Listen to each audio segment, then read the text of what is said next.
بسم اللہ الرحمن الرحیم والحمد للہ رب العالمین والصلاة والسلام على اشرف الانبیاء والمرسلین نبینا محمد وعلى آلہ وصحبہ اجمعین. الایمان ان تؤمن باللہ وملائکتہ وکتبہ ورسلہ. جو بھی حضرات باہر کے حصے میں ہیں گزارش ہے کہ اندر تشریف لائیں، پروگرام شروع ہوا چاہتا ہے. عزیز ساتھیوں، ہم نے گزشتہ کی 3 سیشنز میں الایمان باللہ پر گفتگو کی. اس کی بہت ساری باتیں، تفصیلیں، جزئیات ہم نے جاننے کی کوشش کی. اللہ پر ایمان لانے کے بعد دوسرے درجے پر آتا ہے فرشتوں پر ایمان، اس کے بعد رسولوں پر ایمان، اس کے بعد کتابوں پر ایمان، اس کے بعد آخرت پر ایمان، اس کے بعد تقدیر پر ایمان. تو چلیے فرشتوں پر ایمان اس موضوع کو شروع کرتے ہیں. عائشہ رضی اللہ عنہا فرماتی ہیں کہ اللہ سبحانہ و تعالیٰ کی 3 ایسی مخلوقات ہیں جنہیں اللہ سبحانہ و تعالیٰ نے بنایا. ان میں سے فرشتے ہیں جنہیں اللہ سبحانہ و تعالیٰ نے نور سے بنایا. اس کے بعد جن ہیں جنہیں اللہ سبحانہ و تعالیٰ نے آگ سے بنایا. اس کے بعد انسان ہیں جنہیں اللہ سبحانہ و تعالیٰ نے مٹی سے بنایا. یہ تینوں مخلوقات کو اللہ سبحانہ و تعالیٰ نے عقل دی اور انہیں سمجھنے کی طاقت دی اور فیصلہ کرنے کا پاور دیا.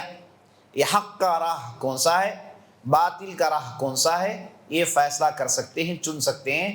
ان تینوں مخلوقات کو اللہ سبحانہ و تعالیٰ نے عقل کی اس نعمت سے سرفراز کیا. یہ جو فرشتے ہیں یہ اللہ کی بہت ہی طاقتور زبردست مخلوق ہے. ان پر ایمان لانا ہمارے ایمان کا ایک اہم حصہ، ایک رکن ہے. یہ ایمان لانا کہ یہ ہیں، یہ ہوتے ہیں، یہ اللہ کی زمین کا سیر کرتے ہیں، یہ اللہ کے حکم پر حاضر ہوتے ہیں، حاضر ہوا کرتے تھے، حاضر ہوئیں گے. اور یہ ایمان لانا کہ انہیں اللہ سبحانہ و تعالیٰ نے جو مقام دیا وہ مقام ہمیں دینا چاہیے. جو مرتبہ اللہ نے انہیں عطا کیا وہ مرتبہ ہمیں انہیں دینا چاہیے. جن کا ذکر آیا ان پر ایمان لائے، جن کا نام آیا ان کے نام کے ساتھ ان پر ایمان لائے. اور سب سے اہم وجہ ان پر ایمان لانے کی یہ ہے کہ ان کی اتباع کریں. یہ جیسے اللہ سے ڈرتے ہیں، یہ جیسے اللہ سے قریب ہوتے ہیں، یہ جیسے اللہ کی عبادت کرتے ہیں، گویا کہ یہ ہمارے لیے رول ماڈل ہیں. ان کے طرز پر ہم چلیں. اللہ سبحانہ و تعالیٰ نے قرآن میں ارشاد فرمایا علیہا ملائکۃ غلاظ لا یعصون اللہ ما امرہم ویفعلون ما یؤمرون. ہم نے جہنم بنایا اور اس پر بڑے تند خو مضبوط فرشتوں کو ذمہ داری دی. اور ان کی خوبی یہ ہے کہ یہ اللہ کی نافرمانی کرتے نہیں، اللہ کا جو بھی حکم ہوتا ہے اس پر عمل کرتے ہیں. اللہ سبحانہ و تعالیٰ نے فرشتوں کی یہ اہم صفت بیان کی کہ یہ اللہ کی نافرمانی نہیں کرنا چاہتے. یہاں سے ہمارے لیے ان کی اتباع، انہیں فالو کرنے کا طریقہ ہمیں معلوم ہوتا ہے. جا بجا ہم احادیث میں پڑھتے ہیں، آپ صلی اللہ علیہ وسلم جگہ کہا الا تصفون کما تصف الملائکۃ عند ربها. اے لوگو تم صف بندی نہیں کرنا چاہو گے جیسے فرشتے اللہ کے پاس صف بندی کرتے ہیں. فرشتے پاک مخلوق ہیں. نبی صلی اللہ علیہ وسلم نے کہا کوئی بھی پیاس کھا کر یا پھر کوئی بھی بو والی چیز کھا کر مسجد میں نہ آئے، کیونکہ جن چیزوں سے انسانوں کو اذیت ہوتی ہے ان چیزوں سے فرشتوں کو بھی اذیت ہوتی ہے، ان چیزوں سے فرشتوں کو بھی اذیت ہوتی ہے. تو آپ صلی اللہ علیہ وسلم نے فرشتوں کا پورا احترام کیا اور جن کے نام آئے ہیں ان کے نام کے ساتھ ان پر ایمان لانا ضروری ہے. یہ اسباب ہیں فرشتوں پر ایمان لانے کے. اب چلیے چند اہم باتیں ان کے تعلق سے جان لیتے ہیں کہ اللہ سبحانہ و تعالیٰ نے قرآن میں جگہ فرمایا اولی اجنحۃ مثنی و ثلاث و رباع. یہ جو فرشتے ہیں جنہیں اللہ نے نور سے بنایا ہے ان کے بعض کے 2 پر ہیں، بعض کے 3 پر ہیں، بعض کے 4 پر ہیں. اور جبرائیل علیہ السلام کے بارے میں آتا ہے کہ آپ صلی اللہ علیہ وسلم نے جبرائیل علیہ السلام کو 2 مرتبہ ان کی حقیقی شکل میں دیکھا۔ یہ جو فرشتے ہوتے ہیں ان کی طاقت ایسی ہوتی ہے کہ یہ بھیس بدل سکتے ہیں، کبھی انسان کا روپ اختیار کر سکتے ہیں، کبھی کسی جانور کا روپ اختیار کر سکتے ہیں، اور یہ بہت ہی یہ لائٹ سے بھی زیادہ تیز ہے۔ عجیب و غریب اللہ کی یہ مخلوق ہے۔ تو ان کے پر ہوتے ہیں، اور جبرائیل علیہ السلام کے بارے میں آپ صلی اللہ علیہ وسلم نے کہا کہ میں نے 2 مرتبہ انہیں ان کی حقیقی شکل میں دیکھا، اور ان کے 600 پر تھے، ان کے 600 پر تھے۔ ایک مرتبہ دیکھا کہ آسمان اور زمین کے درمیان بیٹھے ہوئے ہیں، اتنا عظیم یہ مخلوق ہے، اللہ اکبر۔ اور جبرائیل علیہ السلام اگر کسی قوم کو برباد کرنا چاہتے، ایک چیخ مارتے پوری کی پوری قوم ختم ہو جاتی۔ یہ ان کی طاقت تھی، اور ان میں نہ کوئی نر ہے نہ کوئی مادہ، ان میں میل فیمیل نہیں ہے، یہ اللہ کی بیٹیاں نہیں ہیں جیسے مشرکین مکہ کہتے ہیں، جیسے گریک فلسفی میں ہے کہ یہ جو فرشتے ہیں اللہ کی بیٹیاں ہیں۔ نعوذ باللہ، یہ نہ ان میں کوئی مرد ہے نہ ان میں کوئی عورت ہے، نہ ان میں نسل چلتی ہے، نہ یہ کھاتے ہیں پیتے ہیں۔ اللہ سبحانہ و تعالیٰ انہیں پیدا کرتا ہے، اور جب تک اللہ کا حکم ہوگا وہ رہیں گے۔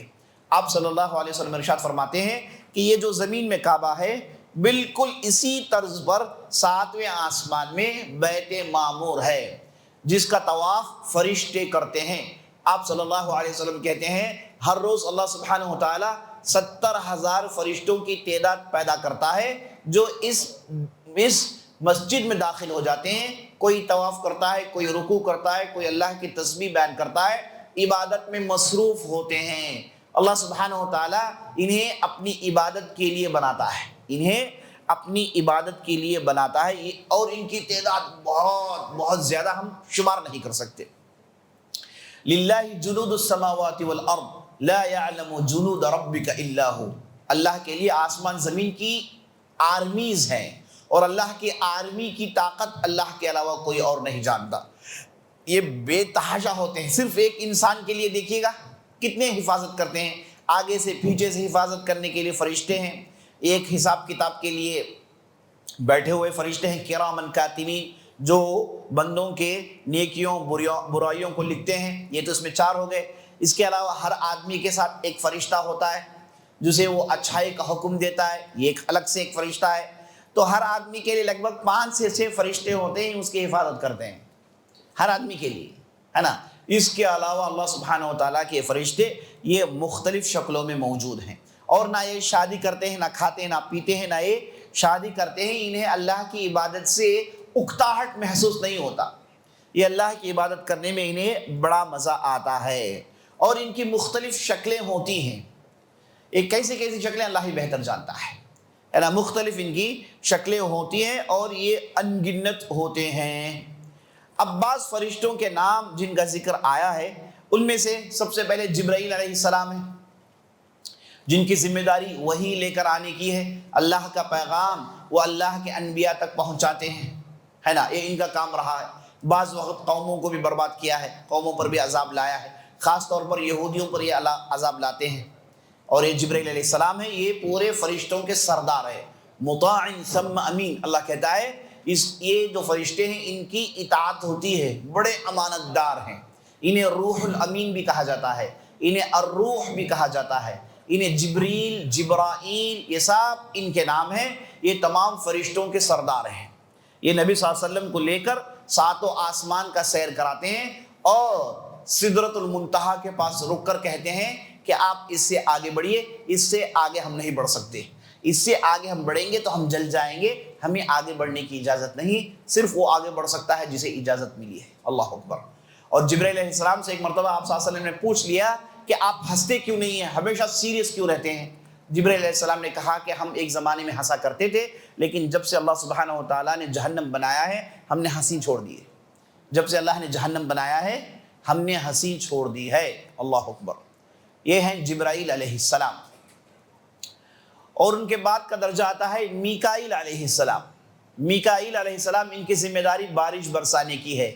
یہ بھی قوموں کے پاس کبھی چلے جاتے ہیں، ہے نا، عذابیں لے کے آ جاتے ہیں۔ یہ میکائیل علیہ السلام ہے، ان کا اتنا ہی ذکر آیا ہے۔ اور جب بھی دعاؤں میں آپ صلی اللہ علیہ وسلم نے کہا اللہم رب جبرائیل و میکائیل و اسرافیل، ان 3 فرشتوں کا ذکر ضرور کیا۔ اے اللہ جو جبرائیل کا رب ہے، اے اللہ جو میکائیل کا رب ہے، اے اللہ جو اسرافیل کا رب ہے۔ یہ بڑے بلند و اعلیٰ بزرگ فرشتے ہیں۔ نمبر 3 میں آتا ہے اسرافیل علیہ السلام کا ذکر۔ یہ سور پھونکنے کے لیے انہیں کھڑا کر دیا گیا ہے۔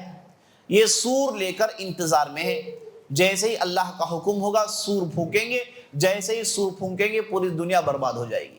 اور یہ سور تھامے کھڑے ہوئے ہیں۔ بعض روایتوں میں آتا ہے کہ میں دنیا میں اتنا سیریس کیوں نہ رہوں جبکہ اسرافیل سور پھونکنے کے لیے تیار ہیں۔ اسرافیل جیسے حکم ہوگا سور پھونک دیں گے۔ اللہ اکبر۔ یہ اسرافیل ان 8 فرشتوں میں سے ہیں جنہیں اللہ نے عرش تھامنے کی ذمہ داری دی ہے۔ یہ جو اللہ کا عرش ہے اسے 8 فرشتے تھامتے ہیں۔ اس گروپ کو کہتے ہیں کروبیون۔ یہ جو 8 فرشتوں کے گروپ ہے اس گروپ کو کہتے ہیں کروبیون۔ اللہ اکبر۔ یہ جو فرشتے ہیں یہ اللہ کے عرش کو تھامے ہوئے ہیں۔ ان میں سے ایک ہیں اسرافیل علیہ السلام، عرش کو بھی تھامے ہوئے ہیں، سور بھی پھونکیں گے۔ اب یہ جو ہیں ان کے بارے میں آتا ہے کہ اللہ اکبر، ان کے کان کے لولکیوں سے لے کے کھاندوں تک 700 سال کا فاصلہ ہے۔ اب اندازہ لگائیے کہ کتنی بڑی عظمت ہوگی، یہ کتنے بڑے ہوں گے۔ کان کے لولکیوں سے لے کے کھاندوں تک 700 سال کا فاصلہ ہے۔ اب ان کا دھڑ اور ان کا سر اب اس کے اوپر عرش کو تھامے ہوئے ہیں، اور خوف اور خشیت کا عالم یہ ہے کہ نظریں عرش کے طرف اٹھتی نہیں ہیں۔ خوف کا یہ عالم ہے، اوپر دیکھتے نہیں ہیں۔ اللہ اکبر۔ جب بھی وہی نازل ہوتی ہے آسمانی دنیا میں کھلبلی مچ جاتی ہے۔ بعض روایت میں آتا ہے اطت السماء وحق لها ان طئت، آسمان چرچرا رہی ہے اور اسے زیبا دیتا ہے کہ وہ چرچرائے۔ ہر 4 انگلیوں کی جگہ میں کوئی نہ کوئی فرشتہ کھڑا ہوا ہے، عبادت کر رہا ہے۔ اور جیسے ہی وحی کا سلسلہ شروع ہوتا ہے یہ سب بے ہوش ہو جاتے ہیں، بعد میں بیدار ہوتے ہیں، ایک دوسرے سے پوچھتے ہیں کہ اللہ نے کیا کہا، اور جبرائیل کہتے ہیں کہ اللہ نے حق کہا۔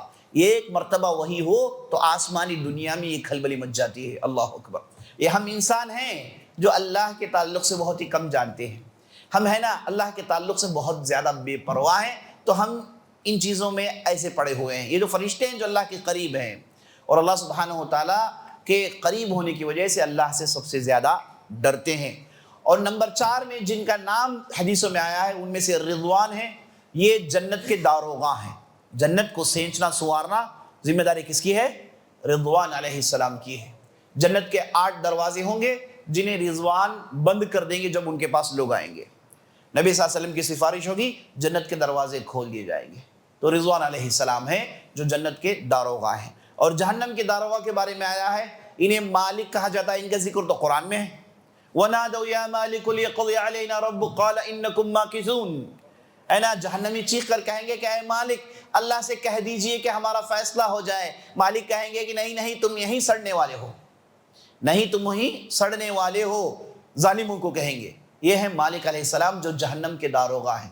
اور جہنم کے داروغہ جو ہے نا ان کے گروپ کا بھی ایک نام ہے جنہیں زبانیہ کہا جاتا ہے نا۔ جب مشرکین مکہ نبی صلی اللہ علیہ وسلم سے کہتے تھے کہ تم اگر ہماری بات نہ مانے تو ہم ہمارے جو یہ جو نادی ہے، ہمارا جو کلب ہے، ہمارا جو دار الندوہ ہے، وہاں کے بڑے لوگوں کو بلا لیں گے، تمہیں روکنے کی کوشش کریں گے۔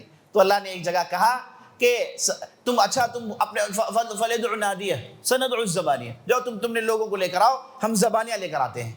اللہ کہتا ہے جاؤ تم اپنے لوگوں کو لے کر آؤ، ہم زبانیہ لے کر آتے ہیں۔ زبانیہ وہ ہیں جو جہنم کے ذمہ دار ہیں جن کی تعداد 19 کی ہے، جس کا بھی ذکر قرآن میں ہے۔ وَعَلَيْهَا 19 جہنم کے 19 ذمہ دار بنائے گئے ہیں جو عذابیں دیتے ہیں۔ اس ٹیم کا نام زبانیہ ہے، اور یہ سارے جہنم کے داروغہ ہیں مالک علیہ السلام جن کا ذکر نام کے ساتھ آیا ہے۔ اس کے علاوہ جن کا نام آیا ہے وہ منکر نکیر جو قبر میں آئیں گے، ہے نا، قبر میں آئیں گے، سوال جواب پوچھیں گے، من ربک وما دینک ومن نبیک، تمہارا رب کون ہے، تمہارا دین کیا ہے، تمہارا نبی کون ہے۔ یہ جو 3 سوالات پوچھیں گے یہ منکر نکیر آ کر پوچھیں گے، سوال جواب قبر کے اندر۔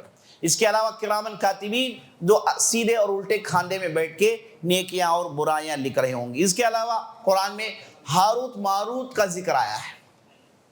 ہاروت ماروت وما انزل علی ہاروت و ماروت، ہاروت ماروت کا ذکر آیا ہے۔ یہ بھی فرشتے ہوا کرتے تھے بنی اسرائیل کے لیے، بطور آزمائش اللہ نے انہیں بھیجا، اور یہ لوگوں سے کہتے تھے کہ دیکھو ہمارے پاس جادو کا علم ہے، تم ہم سے مت سیکھو۔ لیکن یہودی گئے، بار بار گئے، ان سے انہوں نے جادو کا علم سیکھا۔ تو فرشتے جن کا ذکر ناموں کے ساتھ آیا ہے وہ یہ فرشتے ہیں۔ اس کے علاوہ فرشتوں کے گروپس جن کا ذکر آیا ہے، یہ ایک فرشتے کی گروپ ہے، ان کا کام ہی ہے نا جہاں کہیں بھی علمی باتیں ہوں، دین کی باتیں ہوں، اس مجلس میں نازل ہو جاتے ہیں۔ جیسے ہماری مجلس میں نازل ہو جاتے ہیں اور مجلس والوں کو اپنے پروں سے ڈھانک لیتے ہیں۔ مجلس میں چین، اطمینان، سکون کا نزول ہوتا ہے اور برکت والی مجلس بن جاتی ہے، اور مجلس والوں کے حق میں دعا کرتے ہیں، استغفار کرتے ہیں۔ یہ گروپ کا کام ہی یہی ہے کہ یہ زمین میں سیر کرتے رہے، یتعاقبون فیکم اللیل والنہار، زمین میں سیر کرتے رہتے ہیں، جہاں کہیں بھی ذکر کا حلقہ دیکھا، یعنی علمی حلقہ دیکھا، دین کا حلقہ دیکھا، اتر جاتے ہیں۔ یہ ایک ٹیم ہے۔ اس کے علاوہ فرشتوں کی ایک ٹیم یہ ہے جو فجر کے وقت اترتے ہیں، عصر تک رہتے ہیں، اور جو کچھ بھی اللہ نے کہا اسے زمین میں چلاتے ہیں۔ اس کے بعد دوسرے شفٹ والے آتے ہیں عصر سے لے کے فجر تک۔ یہ دو شفٹ ان کا یہ بھی گروپ ہے جو بدل بدل کے آتی ہے۔ اس کے علاوہ جن فرشتوں کا ذکر ہم دیکھتے ہیں وہ پہاڑوں کے فرشتے ہیں۔ آپ صلی اللہ علیہ وسلم جب طائف سے واپس آ رہے تھے، مایوسی کے عالم میں اہل طائف نے انکار کیا، نہ کہ صرف انکار کیا بلکہ آپ صلی اللہ علیہ وسلم پر گنڈے و اوباشوں کو چھوڑ دیا، جنہوں نے پتھراؤ کیا، نقصان پہنچایا۔ تو آپ صلی اللہ علیہ وسلم طائف سے باہر نکلے، راستے میں عداس سے ملاقات ہوتی ہے جو کہ مسلمان ہو جاتے ہیں، اور اس کے بعد اللہ سبحانہ و تعالی پہاڑ کے فرشتوں کو بھیجتے ہیں، جبرائیل کے ساتھ آتے ہیں، اور یہ پہاڑ کے فرشتے جبرائیل کہتے ہیں کہ دیکھو اللہ نے تمہاری مدد کے لیے پہاڑوں کے فرشتوں کو بھیج دیا ہے، اور وہ کہتے ہیں کہ اے محمد اجازت دیجئے ہم ان پہاڑوں کے درمیان بنو ثقیف کو کوٹ دیں گے۔ پہاڑوں میں جو قبیلہ رہتا تھا جنہیں بنو ثقیف کہا جاتا تھا، جنہوں نے انکار کیا، حکم ہوا اگر آپ کا حکم ہوا تو ہم انہیں کوٹ دیں گے۔ نبی صلی اللہ علیہ وسلم نے کہا کہ نہیں، مجھے امید ہے کہ ان کی نسل سے لوگ ایمان قبول کریں گے، اور آپ صلی اللہ علیہ وسلم کی امید برائی، اور 10 ہجری میں یہ لوگ مسلمان ہو کے آپ صلی اللہ علیہ وسلم کے پاس آتے ہیں۔ پہاڑوں کے فرشتے کا ذکر ہے۔ اس کے علاوہ موت کے فرشتے، انہیں بعض لوگ عزرائیل کہتے ہیں۔ یہ لفظ اسرائیلی روایتوں میں آیا ہے، قابل اعتبار روایت نہیں ہے۔ صحیح روایتوں میں انہیں ملک الموت کہا گیا ہے، قرآن نے بھی انہیں ملک الموت کہا ہے، موت کے فرشتے۔ ان کا کام ہوتا ہے لوگوں کے جسموں سے ان کی روحیں قبض کریں۔ تو عزیز ساتھیوں، یہ بعض فرشتے ہیں، یہ ان کے نام ہیں۔ ان تمام پر ہم ایمان لائیں گے، کہیں گے کہ اللہ کے بزرگ فرشتے تھے، یہ اللہ کی نافرمانی نہیں کرتے۔ ان کے تعلق سے جو بھی ڈیٹیلز آپ نے سنے ان کے ساتھ ان پر ایمان لائیں گے اور ان کی اتباع کرنے کی کوشش کریں گے، ہے نا۔ یہاں پر جب ہم یہ کہتے ہیں کہ نافرمانی نہیں کرنا جانتے تو ہمیں قرآن کے وہ آیت یاد آتی ہے جب اللہ نے کہا انی جاعل فی الارض خلیفہ، میں زمین میں خلیفہ بنانے والا ہوں۔ تو ملائکہ نے اعتراض کیا، کہا کہ اتجعل فیہا من یفسد فیہا ویسفک الدماء، اے اللہ زمین میں کیا تم انہیں بنانے والا ہے جو خون بہائیں گے، فتنہ کریں گے؟ کیونکہ انہوں نے انسانوں سے پہلے جنوں کو دیکھا ہوا تھا، جنہوں نے زمین میں جو ہنگامے مچائے، اللہ اکبر۔ اس کے بعد اللہ نے انسانوں کو پیدا کر کے جنوں کو ہے نا مارجنائز کر دیا، کنارے کر دیا، مین اسٹریم میں انسانوں کو اللہ نے رکھ دیا ان کی فتنوں کی وجہ سے۔ تو فرشتوں نے کہا کہ کیا انہیں پیدا کرے گا جو زمین میں خون بہائیں گے، فتنے برپا کریں گے؟ تو اللہ نے کہا کہ اے فرشتے تم نہیں جانتے جو میں جانتا ہوں۔ اس کے بعد اللہ سبحانہ و تعالیٰ نے آدم کو بنایا، اور آدم کو فوقیت کیسے دی؟ کون سی چیز سے فوقیت دی؟ آدم کو اللہ نے علم سکھایا، ساری چیزوں کا علم دیا، اور فرشتوں کے سامنے حاضر کروایا، کہا کہ چلو تم بولو نام۔ فرشتوں نے جب ان کا علم دیکھا تو اللہ کی عظمت کا اقرار کرنے لگے، اور اس کے بعد اللہ نے کہا کہ چلو ان کا سجدہ کرو، تو سبوں نے سجدہ کیا، ابلیس نے انکار کر ڈالا، ابلیس نے انکار کر ڈالا۔ تو عزیز ساتھیوں، یہاں پر ملائکہ نے جو اعتراض کیا، وہ اعتراض کیا ہے؟ نافرمانی نہیں، بلکہ انہوں نے ان کا تجربہ بتایا، بعد میں اللہ نے انہیں بتایا تو وہ خاموش ہو گئے اور اللہ کی عظمت کا انہوں نے اقرار کیا۔ اس سے بات معلوم ہوا کہ معلوم ہوئی کہ اللہ نے انہیں عقل دے رکھی ہے، سمجھدار ہیں، ہے نا، لیکن یہ سمجھ کے باوجود اللہ کی نافرمانی نہیں کرتے۔ یہ ہو گئے اللہ کے فرشتے۔ یہاں پر ایک علمی بحث ہے، انسان بہتر ہے کہ فرشتہ بہتر ہے؟ لمبی بحثیں ہیں، انسان بہتر ہے کہ فرشتہ بہتر ہے؟ ہاں، اہل علم نے کہا کہ جو آدمی جہان جا رہا ہے اس اعتبار سے اس کی عظمت بڑھ جاتی ہے۔ اگر انسان عمل کر کے جنت جا رہا ہے تو ایسی صورت میں انسان فرشتوں سے بہتر ہو جاتا ہے۔ اگر انسان وہ جہنم جانے والا ہے، ایسی صورت میں فرشتے اس سے بہتر ہیں۔ تو جہاں جا کے اینڈ اپ کریں گے اس اعتبار سے ان کے درمیان فرق کریں گے۔ اگر یہ جنت جائیں گے، وہ ان کے اعمال ہے، وہ ان کے اخلاق ہیں، تو یہ انشاءاللہ فرشتوں سے بہتر ہیں۔ اگر یہ نعوذ باللہ بد عملی کی وجہ سے جہنم جائیں گے، ایسی صورت میں فرشتے بہتر ہیں۔ تو یہ پتہ کب چلے گا؟ انسان کے خاتمے کے موقع پر۔ خاتمہ اس کا کیسے ہوا؟ خاتمہ اس کا ایمان پر ہوا، عمل پر ہوا، یقین پر ہوا، صحیح راستے پر ہوا، توحید پر ہوا، تو یہ انسان کبھی کبھار فرشتے سے بہتر ہو جاتا ہے۔ وہ اس لیے کہ انسان کو اللہ نے سلیکشن پاور دیا ہے۔ برائیاں ہیں اور شیطان کا وسوسہ ہے، نفس پرستی ہے، اس ہنگامے میں، اس گہما گہمی میں وہ اپنے آپ کو کنٹرول کر کے جہنم کے لیے تیاری، جنت کے لیے تیاری کرنا، جہنم سے بچنے کی تیاری کرنا، یہ مشکل ٹاسک ہے۔ تو جب یہ آدمی کوئی کر لیتا ہے تو وہ فرشتوں سے بہتر ہو جاتا ہے، چونکہ فرشتوں کے لیے نہ جنت ہے نہ جہنم ہے، کیونکہ ان کے لیے کوئی آزمائش نہیں ہے۔ آزمائش انسان اور جنوں کے لیے، وما خلقت الجن والانس الا ليعبدون، ہم نے جن اور انسان کو ہماری عبادت کے لیے پیدا کیا۔ جن اور انسان کو اللہ نے راستہ بتایا اور وہ چنتا ہے صحیح راستہ اگر وہ جنت جانا چاہے، وہ چنتا ہے حرام کا راستہ اگر وہ جہنم جانا چاہے۔ تو چونکہ اس کے پاس وہ سلیکشن پاور ہے اور اس کے اندر وہ بہت کچھ کرنا پڑتا ہے، صبر کرنا پڑتا ہے، نفس پر قابو کرنا پڑتا ہے، شیطان کے وسوسے سے بچنا پڑتا ہے، تو یہ سارے کام جب آدمی کر لیتا ہے تو وہ بلا شبہ فرشتوں سے بہتر ہو جاتا ہے، فرشتوں سے بہتر ہو جاتا ہے۔ جب بھی اس میں وہ فیل ہو جاتا ہے وہ تو جانوروں سے بھی بدتر ہو جاتا ہے۔ یہ انسان کا سچویشن ہے اس کے اینڈ اپ ہونے کے اعتبار سے، یہی صحیح قول ہے انشاءاللہ۔ تو ہماری یہاں پر فرشتوں پر گفتگو مختصر ختم ہو گئی۔ تو ایمان ان پر ایسے ہی لائیں گے جو آپ نے ڈیٹیل سنے۔ وہ اس لیے کہ بعض ایسے لوگ ہیں جو فرشتوں کے تعلق سے بدسلوکی کرتے ہیں، جیسے مشرکین مکہ کے بارے میں آپ نے سنا، انہوں نے تو اللہ کی بیٹیاں کہہ ڈالی۔ ہمارے معاشرے میں ہم دیکھتے ہیں سائنسدان کہتے ہیں کہ اینجلز وغیرہ کچھ بھی نہیں، یہ ایک طاقت ہے، ایک میگنیٹک فورس ہے، کہتے ہیں یہ میگنیٹک فورس ہے، یہ کوئی مخلوق نہیں۔ ہم ایمان لاتے ہیں، یہ کہتے ہیں کہ یہ مخلوق ہے، انہیں نور سے پیدا کیا گیا، یہ انتہائی طاقتور ہوتے ہیں، ان کی بہت بڑی تعداد ہے اور یہ اللہ کی نافرمانی کرنا نہیں جانتے۔ تو یہاں پر ہماری گفتگو فرشتوں کو لے کر ہو گئی۔ یہاں پر تھوڑی بات، چونکہ آپ نے فرشتوں کی بات سن لی، تھوڑی بات جنوں کی بات میں سن لیجیے آپ۔ جن جنہیں اللہ نے آگ سے بنایا، ان کا جو سردار ہے جسے کہتے ہیں ابلیس، یہ اپنی عبادت کے اعتبار سے فرشتوں میں شمار ہوتا تھا۔ جب آدم کی تخلیق ہوئی وہاں اس نے آدم سے دشمنی مول لے لی۔ اللہ نے جب کہا کہ سجدہ کر، اس نے کہا کہ نہیں، خلقتنی من نار وخلقتہ من طین، مجھے تو نے آگ سے بنایا، اسے تو نے مٹی سے بنایا، میں اسے کیسے سجدہ کر سکتا ہوں؟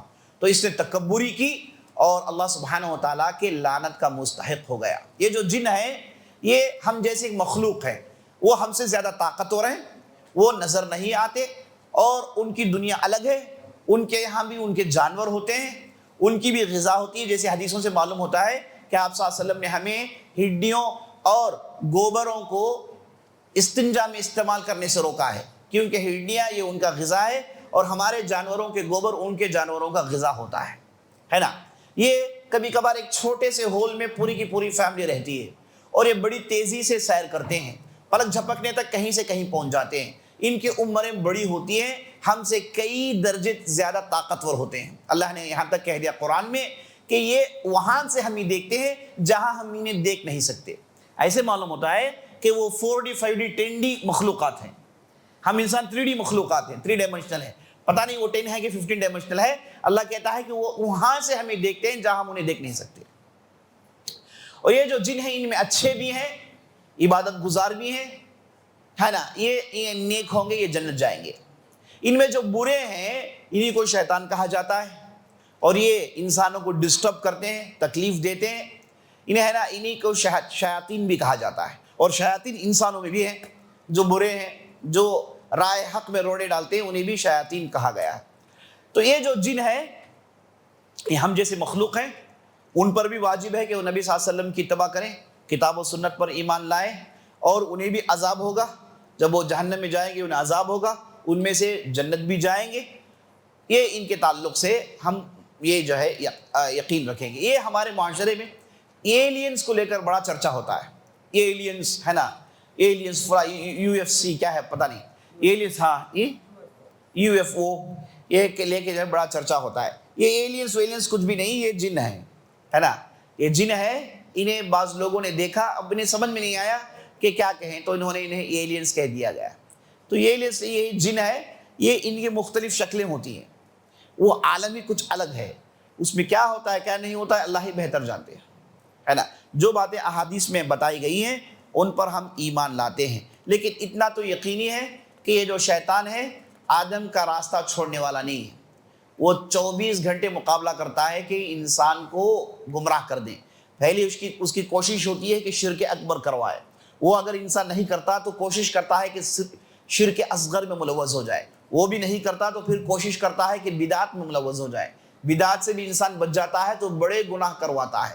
اگر بڑے گناہ سے بھی انسان بچ جاتا ہے تو چھوٹے گناہ کرواتا ہے. چھوٹے گناہوں سے انسانوں میں بہت ہی کم ہیں جو بچے ہوئے ہوتے ہیں, بہت ہی کم ہیں جو بچے ہوئے ہوتے ہیں. لیکن توبہ کا دروازہ کھلا ہے, انسان توبہ کر کے وہ اللہ کی طرف رجوع کر سکتا ہے. شیطان اور انسان میں فرق یہ ہے کہ شیطان نے توبہ نہیں کیا, اپنی غلطی میں اڑ گیا. انسان غلطی کرنے کے بعد توبہ کر لیتے ہیں. جب بات جنوں کی آ گئی, اس کے ساتھ ساتھ یہ بھی جان لیجئے جادو ایک حقیقت ہے. اس کا انکار کرنے والے یہ باطل فرقے کے ہیں, معتزلہ ہیں جنہوں نے جادو کا انکار کیا. جادو ایک حقیقت ہے, یہ شیطانی طاقت ہے. یہاں تک کہ نبی صلی اللہ علیہ وسلم پر بھی اس کا اثر ہوا, حالانکہ آپ صلی اللہ علیہ وسلم صرف اپنے اپوائنٹمنٹس بھول جاتے تھے, اس کے علاوہ کوئی زیادہ اثر نہیں ہوا. اور آپ صلی اللہ علیہ وسلم کو خواب میں دکھایا گیا, اس کے بعد آپ صلی اللہ علیہ وسلم جادو کے شکنجے سے بچ گئے معوذتین کی تلاوت کر کے. قل اعوذ برب الفلق قل اعوذ برب الناس. یہ ایسے ہتھیار ہیں جو کسی بھی قسم کے جادو کو توڑ سکتے ہیں.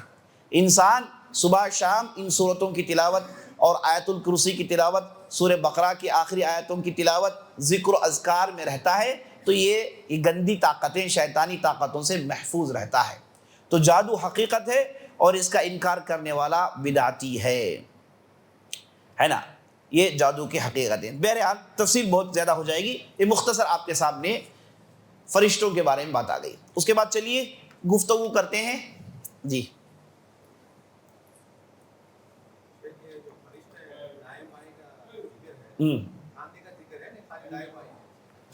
دائیں بائیں کا ذکر ہے, کرامن کاتبین, کھاندوں کا بھی ذکر ہے, کھانے کا ذکر ہے, جہاں وہ بیٹھ کے نیکیاں لکھتے ہیں, ہے نا, اس طرف بیٹھ کے برائیاں لکھتے ہیں. تو ہماری گفتگو فرشتوں کو لے کر اہم باتیں آپ کے سامنے آ گئی. اب چلیے گفتگو کرتے ہیں اللہ کے رسولوں کو لے کر. اللہ کے رسولوں کو لے کر اللہ سبحانہ و تعالیٰ نے جب ہدایت انسانوں کو پہنچانے کی ذمہ داری اٹھائی, اللہ نے اس ذمہ داری کو پورا کیسے کی؟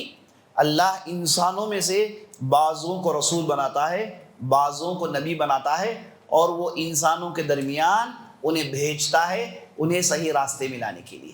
اللہ نے یہی طریقہ اختیار کیا ہوا ہے. یہی آدم سے لے کے آخر النبی محمد رسول اللہ صلی اللہ علیہ وسلم تک چلتا رہا. ہمیں جتنے بھی رسول آئے سبوں نے ایک ہی پیغام پہنچایا. اسلام کے نبی محمد نہیں ہے صلی اللہ علیہ وسلم, اسلام کے نبی آدم ہیں. آدم علیہ السلام کے زمانے سے اسلام چلتا ہوا آ رہا ہے. وہی اسلام نوح علیہ السلام نے پیش کیا, ابراہیم نے پیش کیا, موسیٰ نے پیش کیا, عیسیٰ نے پیش کیا. جتنے بھی رسول آئے, جتنے بھی انبیاء آئے, سبوں نے اسلام ہی کا پیغام پیش کیا. لیکن قوم کے لوگوں نے ان پیغاموں میں چھیڑ خانی کی, رد و بدل کر دیا. تو اللہ سبحانہ و تعالیٰ نے آخری نبی آخری رسول بھیجا جن کا نام تھا محمد رسول اللہ صلی اللہ علیہ وسلم, اور ان کی رسالت کی بھرپور حفاظت کی. اِنَّا نَحْنُ نَزَّلْنَا الذِّكْرَ وَإِنَّا لَهُ لَحَافِظُونَ. ہم نے اس قرآن کو نازل کیا ہے, ہم اس کی بھرپور حفاظت کرنے والے ہیں. تو یہ جو آخری جو نبی آئے ان کے ذریعے سے اللہ نے اپنا پیغام بھرپور محفوظ کر دیا. یہ جو انبیاء پر ایمان ہے, پہلے تو یہ جان لیجئے یہ انبیاء کی جو گروپ ہے اس میں دو ہیں. ایک ہیں جنہیں رسول کہا جاتا ہے اور ایک ہیں جنہیں نبی کہا جاتا ہے. رسول اور نبی دونوں میں فرق ہے, دونوں میں فرق ہے, اس میں ذرا برابر بھی شک نہیں. دونوں میں فرق ہے. قرآن نے فرق کیا, وَمَا أَرْسَلْنَا مِن قَبْلِكَ مِن رَسُولٍ وَلَا نَبِيٍّ. ہم نے آپ سے پہلے نہ نبی بھیجا نہ رسول بھیجا سوائے یہ کہ. تو اللہ نے نبی اور رسول میں فرق کیا ہے، اور آپ صلی اللہ علیہ وسلم نے احادیث میں فرق کیا. دونوں میں فرق ہے، رسول اور نبی میں فرق ہے، لیکن کیا فرق ہے اسے لائن کھینچ کے ہم بتا نہیں سکتے. تھوڑی موٹی موٹی باتیں ہیں جنہیں ہم سمجھنے کی کوشش کر سکتے ہیں. رسولوں کی تعداد 314، 315 یا پھر 317 کی ہے، اور 1,24,000 یا پھر 1,25,000 سے زیادہ انبیاء ہے. یہ پوری ان کی تعداد ہے. تو آپ کو پتا چل گیا نبیوں کی تعداد زیادہ ہے، رسولوں کی تعداد کم ہے. اب دونوں میں فرق یہ ہے کہ رسول جو ہوتا ہے اسے اللہ سبحانہ و تعالی مستقل شریعت دیتا ہے، اس کے لیے مستقل ڈوز اور ڈونٹس ہوتے ہیں، جیسا کہ نوح علیہ السلام پر نازل ہوا، جیسا کہ ابراہیم علیہ السلام پر، جیسا کہ موسیٰ علیہ السلام پر، جیسا کہ محمد صلی اللہ علیہ وسلم پر. انہیں مستقل شریعت دی گئی. رسول ہمیشہ مستقل شریعت لے کر آتا ہے، اور رسول کا تابع عام طور پر نبی ہوتا ہے. جیسے ابراہیم علیہ السلام کے زمانے میں اسماعیل ان کے تابع تھے، اس کے بعد لوط علیہ السلام ان کے تابع تھے. تو رسول کا اصل پیغام ہوتا ہے، اس پیغام کو آگے بڑھانے کے لیے انبیاء علیہ السلام آتے ہیں. ایک فرق ہے. دوسرا فرق یہ ہے کہ عام طور پر رسول مخالف قوم کے پاس آتے ہیں. جب یہ آتے ہنگامہ ہوتا ہے، انقلاب برپا ہوتا ہے، جھگڑے ہوتے ہیں، تلواریں نکلتی ہیں، وارز ہوتے ہیں جب بھی رسول آتے ہیں، کیونکہ یہ مخالف قوم کے پاس آتے ہیں اور یہ آ کے دھڑلے سے پیغام سناتے ہیں. تو وہاں پر دو لوگ ہو جاتے ہیں، جو ان کی تباہ کرتے ہیں اور جو ان کی تباہ نہیں کرتے. دونوں میں گہما گہمی کشاکش شروع ہو جاتا ہے.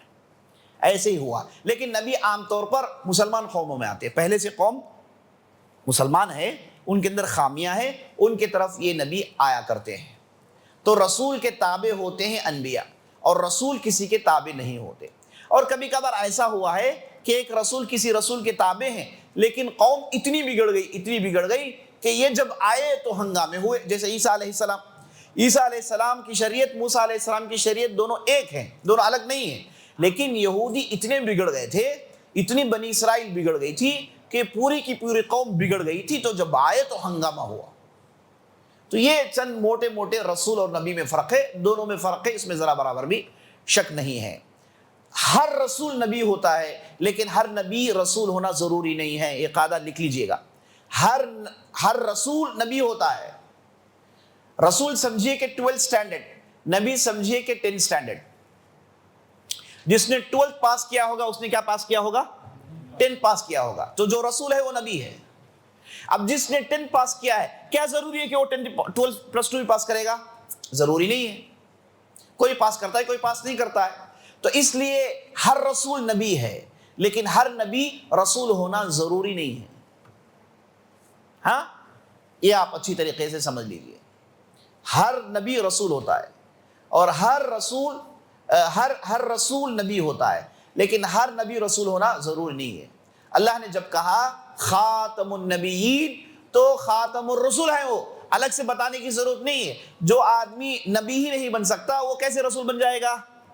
جیسا کہ ہمارے معاشرے میں ہم بعض جھوٹے نبیوں کو دعویٰ کرتے ہوئے سنتے ہیں، کہتے ہیں کہ نبی محمد صلی اللہ علیہ وسلم وہ خاتم الانبیاء تھے، میں خاتم الرسول ہوں. ہٹ کہیں کے، ہے نا؟ کیسے؟ جب نبی آ نہیں سکتا تو رسول آنے کا تصور ہی نہیں ہے. ما کان محمد ابا احد من رجالکم ولکن رسول اللہ وخاتم النبیین. محمد صلی اللہ علیہ وسلم تمہیں سے کسی مرد کے باپ نہیں ہے، وہ اللہ کے رسول ہیں اور خاتم الانبیاء ہے. ان کے بعد کوئی نبی آنے والا نہیں ہے. جب ہم کہتے ہیں کہ نبی نہیں آئے گا تو ڈیفالٹ سمجھ لیجیے کہ رسول نہیں آئے گا، کیونکہ رسول نبی بن کر رسول بنتا ہے. خود محمد صلی اللہ علیہ وسلم پہلے نبی بنے، بعد میں وہ رسول بنے. جب سورہ علق نازل ہوئی وہ نبی بنے، اور اس کے بعد جب اللہ نے کہا کہ کھلم کھلا دعوت کا کام کریے، ہے نا، یا ایھا المدثر قم فانذر، یہاں آپ صلی اللہ علیہ وسلم رسول بن گئے. بہرحال رسول اور نبی میں فرق ہے. چند پوائنٹس میں نے آپ کے سامنے رکھ دیے. اچھا، یہ جو رسولوں کی تعداد ہے، ان میں سے 5 ایسے رسول ہیں جنہیں اولو العزم من الرسل کہا جاتا ہے، جنہیں زیادہ آزمایا گیا، جنہوں نے بڑے کام کیے. انہی کے پیغام آج تک دنیا میں ہے. 5 رسول ہیں جنہیں اولو العزم من الرسل کہا گیا. ان میں سے سب سے پہلے نوح علیہ السلام، پھر ابراہیم علیہ السلام، پھر موسیٰ علیہ السلام، پھر عیسیٰ علیہ السلام، پھر محمد رسول اللہ صلی اللہ علیہ وسلم. یہ جو 5 کی ٹیم ہے، انہیں اولو العزم من الرسل کہا جاتا ہے۔ کیا کہا جاتا ہے؟ کیا کہا جاتا ہے؟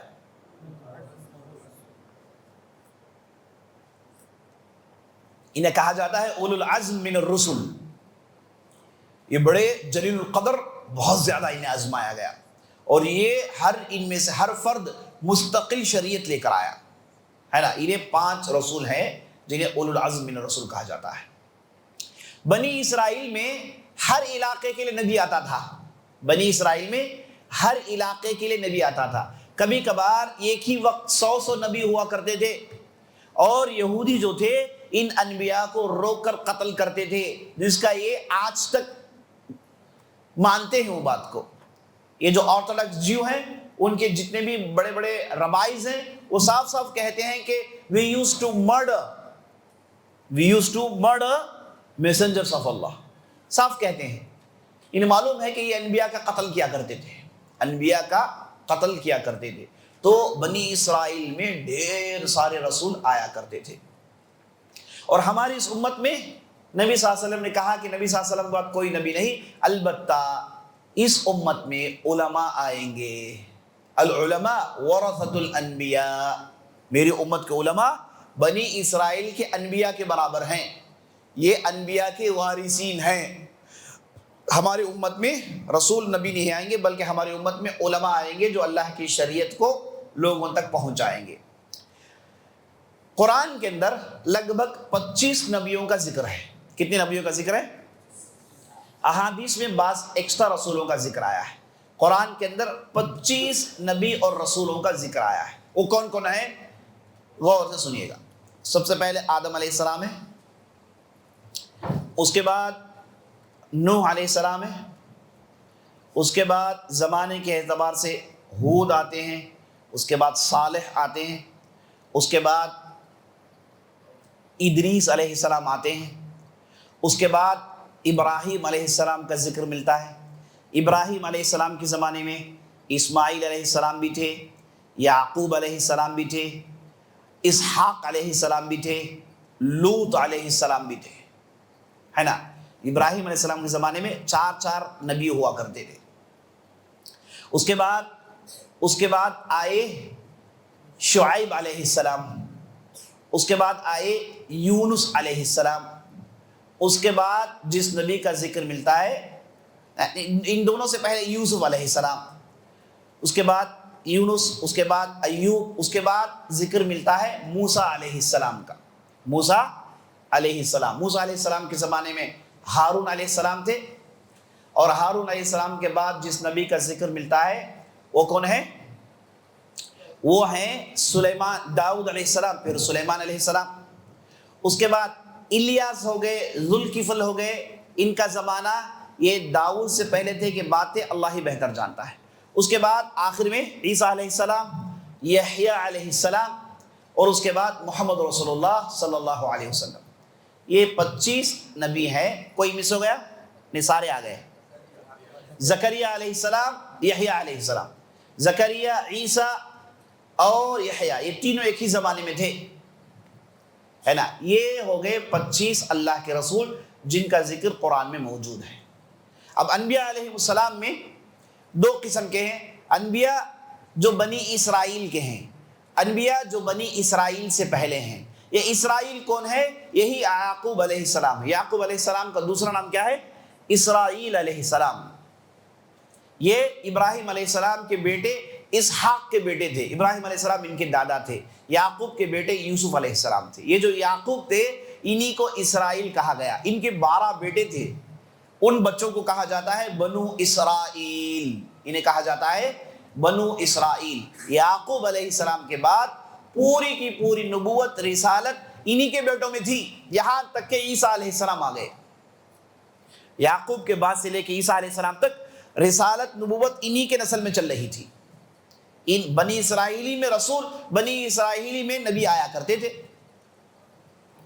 جب عیسیٰ علیہ السلام آ گئے، اس کے بعد اللہ سبحانہ و تعالیٰ نے محمد رسول اللہ صلی اللہ علیہ وسلم کو بنو اسماعیل سے بھیج دیا۔ ابراہیم علیہ السلام کے 2 بیٹے تھے، ایک اسماعیل اور ایک تھے اسحاق۔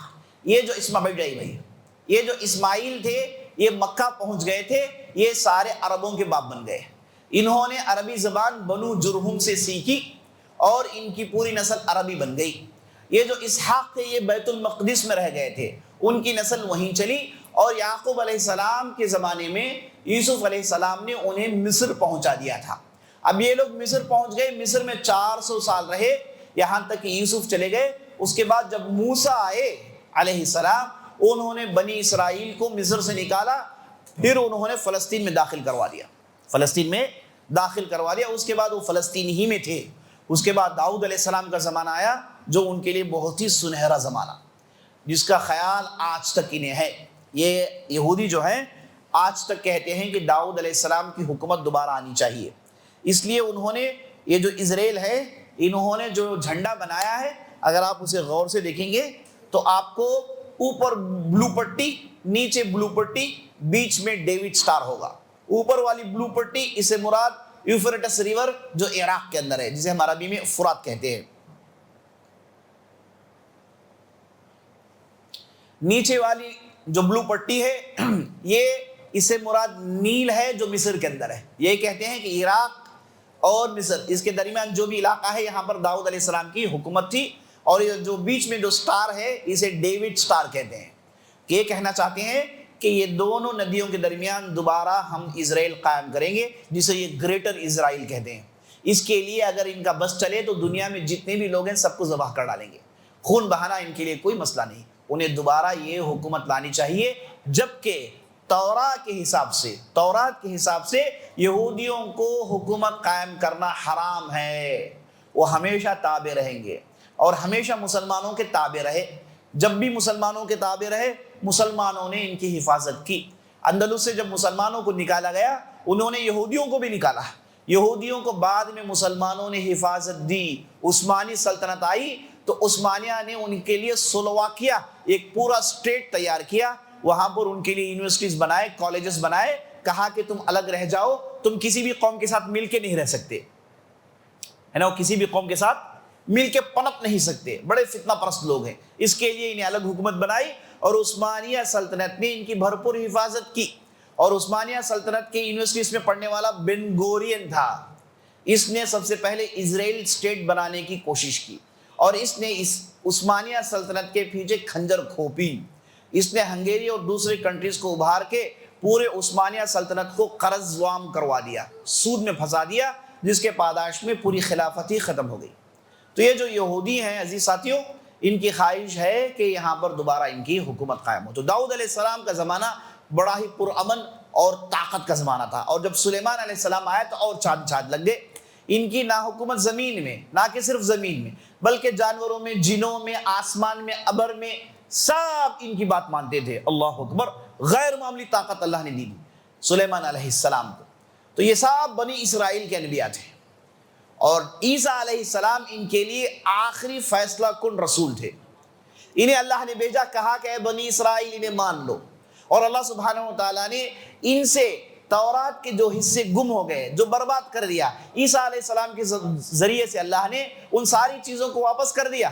پورے تورات کو ریکٹیفائی کر دیا گیا عیسیٰ علیہ السلام کے ذریعے سے, اور انہیں بتایا گیا کہ چلو مان لو. ایسے ایسے معجزے دکھائے کہ بنی اسرائیل کے لیے خلاف ورزی کرنے کا کوئی موقع نہیں تھا, لیکن اس کے باوجود یہ ظالم, یہ نکمے, یہ نافرمان, یہ روکردان ایسے تھے کہ انہوں نے رومیوں سے کہہ کے کہا کہ یہ ہمارے درمیان کافر ہو گیا ہے, اسے جیل میں ڈال دیا جائے, اسے قتل کر دیا جائے.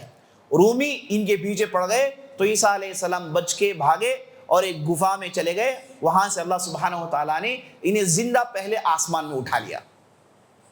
ان کا جو غدار تھا, جو ان کے حواریین میں تھا, اس کے چہرے کو عیسیٰ علیہ السلام کا چہرہ بنا دیا گیا, اور لوگوں نے اسے اٹھا لے گئے, اور اس کے بعد اسے صلیب پہ چڑھائے. اسی کو عیسیٰ علیہ السلام سمجھ لیا. واقعی عیسیٰ علیہ السلام کو اللہ نے اپنے اوپر اٹھا لیا. وما قتلوه وما صلبوه ولكن شبه لهم. نہ انہوں نے قتل کیا, نہ صلیب پر چڑھایا, انہیں تو مغالطہ ہو گیا. ہم نے عیسیٰ کو اپنے پاس اٹھا لیا. اور عیسیٰ علیہ السلام آخری زمانے میں آئیں گے, جب ہم یوم القیامت پر گفتگو کریں گے, تفصیل آپ کے سامنے آئے گی انشاءاللہ. تو یہ عزیز ساتھیوں بنی اسرائیل, ان کے لیے آخری فیصلہ کن رسول عیسیٰ علیہ السلام تھے. ان کے ساتھ بھی انہوں نے نافرمانی کی. اس کے بعد اللہ سبحانہ و تعالیٰ نے ایسا عذاب بھیجا بخت نصر کی شکل میں ایسا عذاب بھیجا، ٹگرس کی شکل میں ایسا عذاب بھیجا جنہوں نے بیت المقدس کو پورے کا پورا نیست و نابود کر دیا اور پورے کے پورے بنی اسرائیل کو غلام بنا کر بابل لے گئے، اور یہ جو غلامی میں کئی سو سال سڑے رہے، ان کی بستیوں کو اجاڑ دیا گیا، برباد کر دیا گیا۔ اس کے بعد لگ بھگ 570 سال کے بعد اللہ سبحانہ و تعالیٰ نے مکے کے اندر محمد رسول اللہ صلی اللہ علیہ وسلم کو بھیجا۔ رسول عیسیٰ علیہ السلام کے بعد محمد صلی اللہ علیہ وسلم کافی دیر بعد آئے، 600 سال بعد آئے۔ اتنا بڑا عرصہ کیوں؟ اس کے پیچھے کیا حکمت ہے؟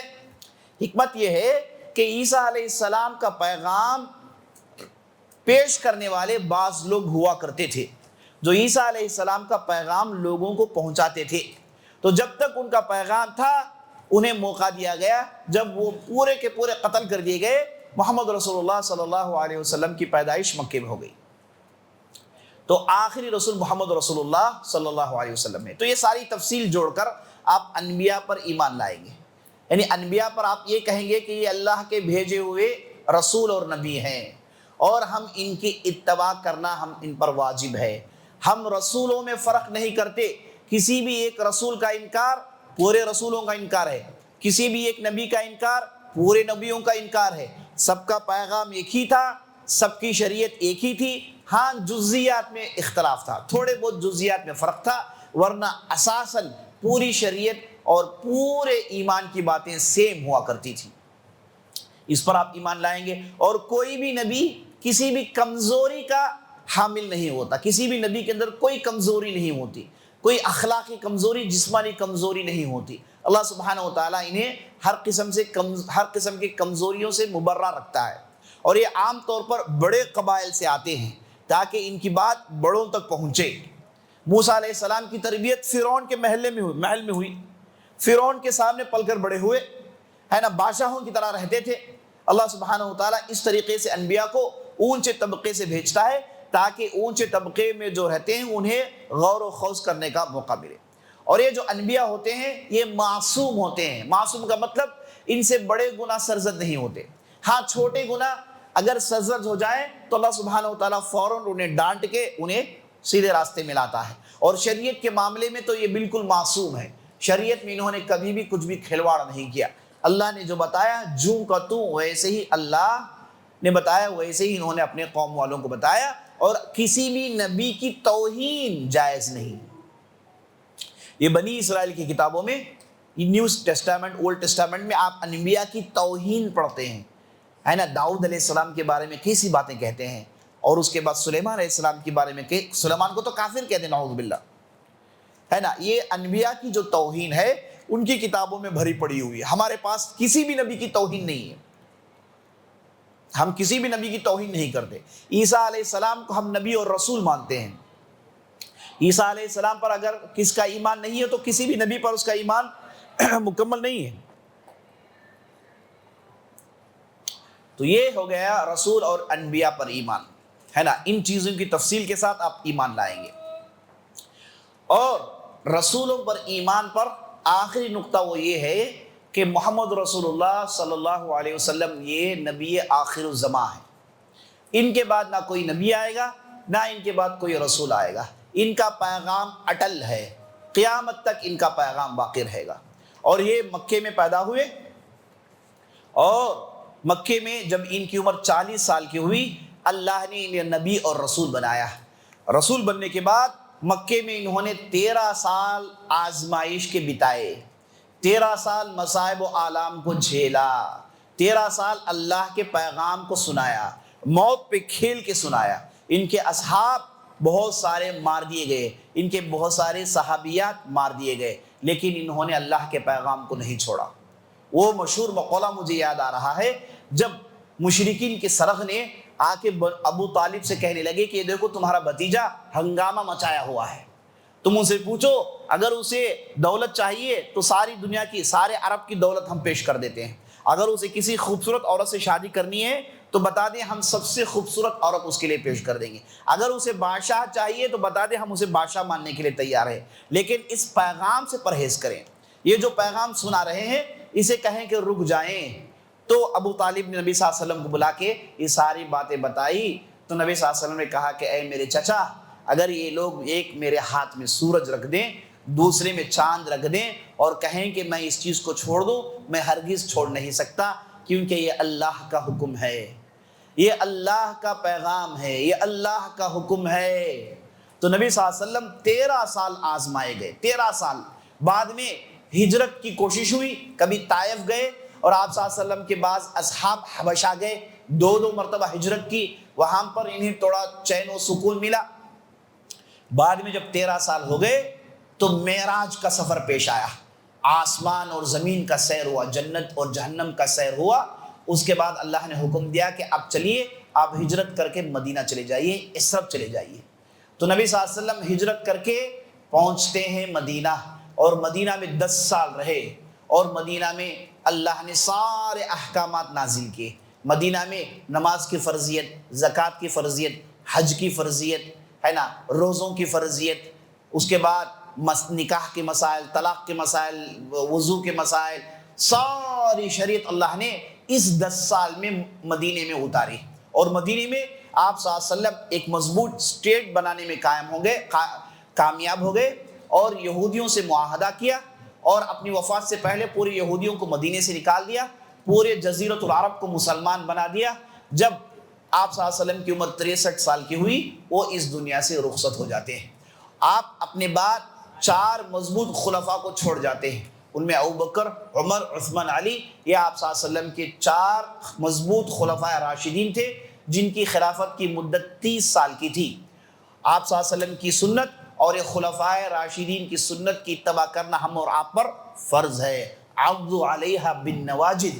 آپ صلی اللہ علیہ وسلم نے کہا کہ خلفاء راشدین اور میری سنت پر کون سی دانتوں سے کس کے پکڑو، اسے ہرگز مت چھوڑو، کیونکہ آنے والا زمانہ بڑا برا ہوگا، ڈھیر ساری بدعتوں کو تم دیکھو گے.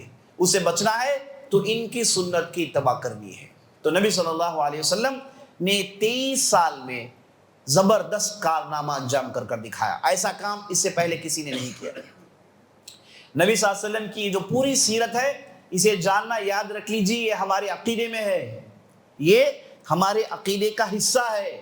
آپ صلی اللہ علیہ وسلم کی شخصیت سے جڑی ہوئی باتیں یہ ہمارے عقیدے کا حصہ ہے. سنت کی باتیں یہ ہمارے عقیدے کا حصہ ہے.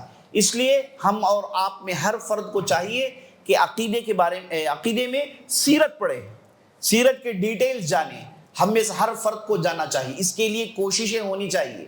ہر مسجد میں، ہر موقع پر یہ سیرت کا پارٹ بار بار پڑھایا جائے. نبی صلی اللہ علیہ وسلم کے اخلاق کا پارٹ بار بار پڑھایا جائے. یہ کتاب و سنت کو سمجھنے کے لیے گویا کہ برج ہے. اسے آپ نہیں سمجھیں گے، آپ کتاب و سنت کو نہیں سمجھ سکتے. تو نبی صلی اللہ علیہ وسلم 63 سال کی اس عمر میں دنیا سے رخصت ہو جاتے ہیں. اس کے بعد اپنی شریعت چھوڑ جاتے ہیں جس پر اتباع کرنے والے صحابہ تھے. صحابہ نے اپنے شاگردوں تابعینوں کو سکھایا، تابعین نے اپنے شاگرد تبع تابعین کو سکھایا، اور تبع تابعین نے اپنے شاگردوں کو سکھایا. اس کے بعد اختلافات پیدا ہوئے، فرقے نکلے، لیکن ہر زمانے میں اس راہ پر چلنے والے موجود تھے، رہیں گے، اور ہمیشہ کے لیے رہیں گے. تو عزیز ساتھیوں، نبی صلی اللہ علیہ وسلم کے بعد کوئی نبی نہیں آئے گا. یہ ہمارے رسولوں پر ایمان کا اہم حصہ ہے. ان کے بعد کوئی نبی، کوئی رسول نہیں آئے گا. آپ صلی اللہ علیہ وسلم نے خود کہا میرے بعد 30 دجال آئیں گے، اور ہر فرد، میرے بعد 30 جھوٹے آئیں گے، ہر فرد اپنے آپ کو نبی کہے گا. اور یہ جھوٹی نبوت یہ الگ ہی باب ہے. یہ شروع ہوتی ہے مہدیت سے.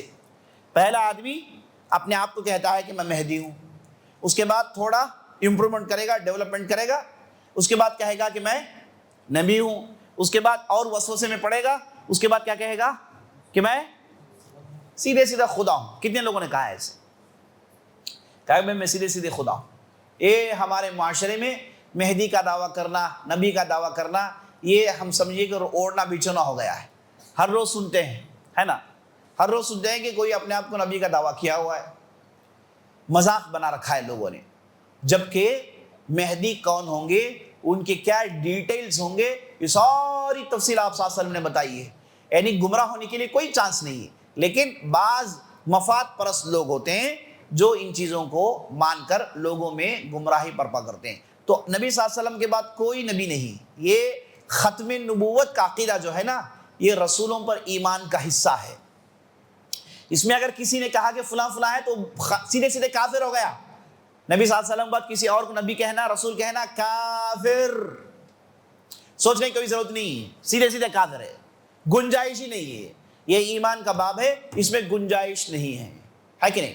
تو یہ ختم نبوت کا عقیدہ عزیز ساتھیوں بہت بہت بہت بہت اہم ہے. یہ اس باب میں لوگوں کو ہم نے پھسلتے ہوئے دیکھا, گمراہ ہوتے ہوئے دیکھا. جہاں کہیں بھی کوئی بھی آپ سے کہتا ہے کہ نبی ہے, رسول ہے, آنکھوں میں پٹی باندھ لیجئے, سیدھے سیدھے کہیے کہ کافر ہے.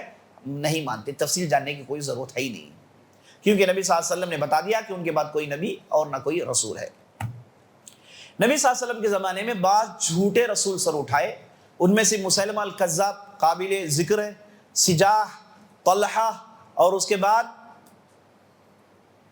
طلیحہ, ہے نا. یہ چار تھے جنہوں نے نبی صلی اللہ علیہ وسلم کے زمانے میں نبوت کا دعویٰ کیا, اور آپ صلی اللہ علیہ وسلم نے ان سے کوئی باز پرس نہیں کیا. بعد میں ابوبکر صدیق آئے تو انہوں نے مسیلمہ الکذاب کا معاملہ نپٹایا. اس کے بعد ان میں سے اور ایک تھا جسے قتل کر دیا گیا. اس کے بعد دو تھے جو توبہ کر کے صحیح راستے میں آ گئے, جو عورت تھی سجاح, اور اس کے بعد طلیحہ الاسدی ایک صحابی تھے.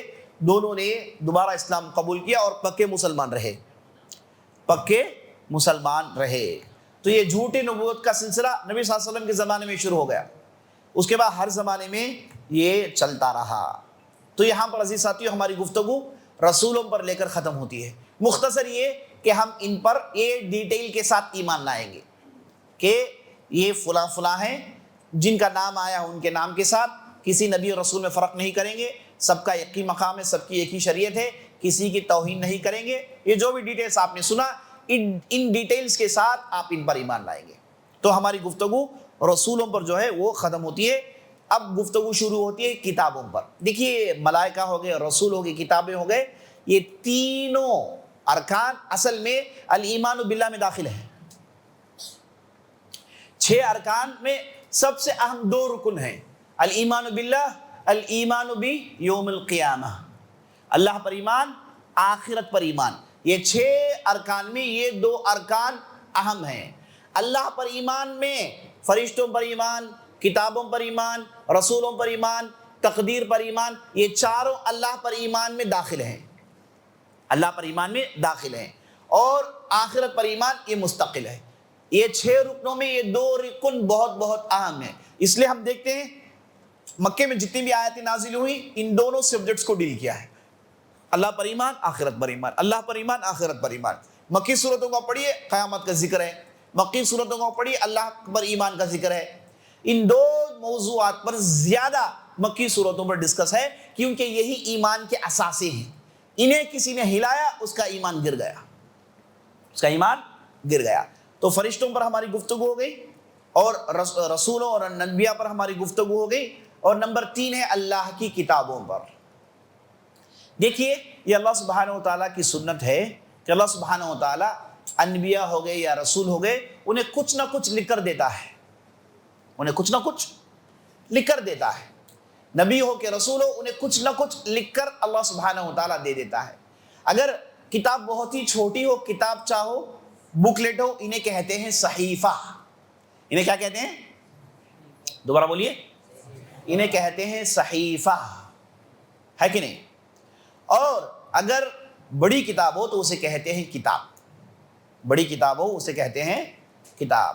تو اللہ سبحانہ و تعالیٰ بعض روایتوں سے معلوم ہوتا ہے شیث علیہ السلام, جن کا ذکر نبیوں میں آتا ہے لیکن حدیث میں ہے, ان کے بارے میں آتا ہے کہ یہ آدم علیہ السلام کے پوتے تھے.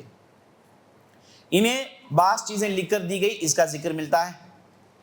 اور ابراہیم علیہ السلام کے صحیفوں کا ذکر قرآن میں خود ہے, صحف ابراہیم و موسیٰ. ابراہیم علیہ السلام کو صحیفے دیے گئے, اس کا ذکر ملتا ہے. یعقوب علیہ السلام کو صحیفے دیے گئے, اس کا بھی ذکر ملتا ہے. تو انبیاء علیہ السلام کو کچھ نہ کچھ صحیفے دیے گئے, کچھ نہ کچھ لکھ کر دیا گیا, جو ان کے لیے کیٹلاگ کی حیثیت تھی, جو اپنے لیے رکھتے تھے امت کو چلانے کے لیے. ان کتابوں میں سب سے مشہور ترین, سب سے بڑے 4 کتابیں ہیں. اس میں سب سے پہلے توراہ. یہ توراہ جو ہے نا, جسے تورات ہم کہتے ہیں, یہ موسیٰ علیہ السلام پر اللہ نے نازل کیا. تورات میں ان سے پہلے جتنے بھی نبی آئے انہیں جو بھی انفارمیشن دیا گیا اسے اللہ نے تورات میں ڈال دیا ہے۔ ابراہیم کے صحیفے میں کیا تھا، شیس کے صحیفے میں کیا تھا، یعقوب کے صحیفے میں کیا تھا، یہ ساری تفصیل کہاں ہے؟ تورات میں ہے۔ اللہ نے ساری چیزیں تورات میں ڈال کے اس تورات کو اللہ نے موسیٰ علیہ السلام پر نازل کیا۔ یہ جو تورات کا نزول ہے یہ خود بہت بڑا معجزہ ہے۔ 3 کام اللہ نے اپنے ہاتھ سے کیے ہیں۔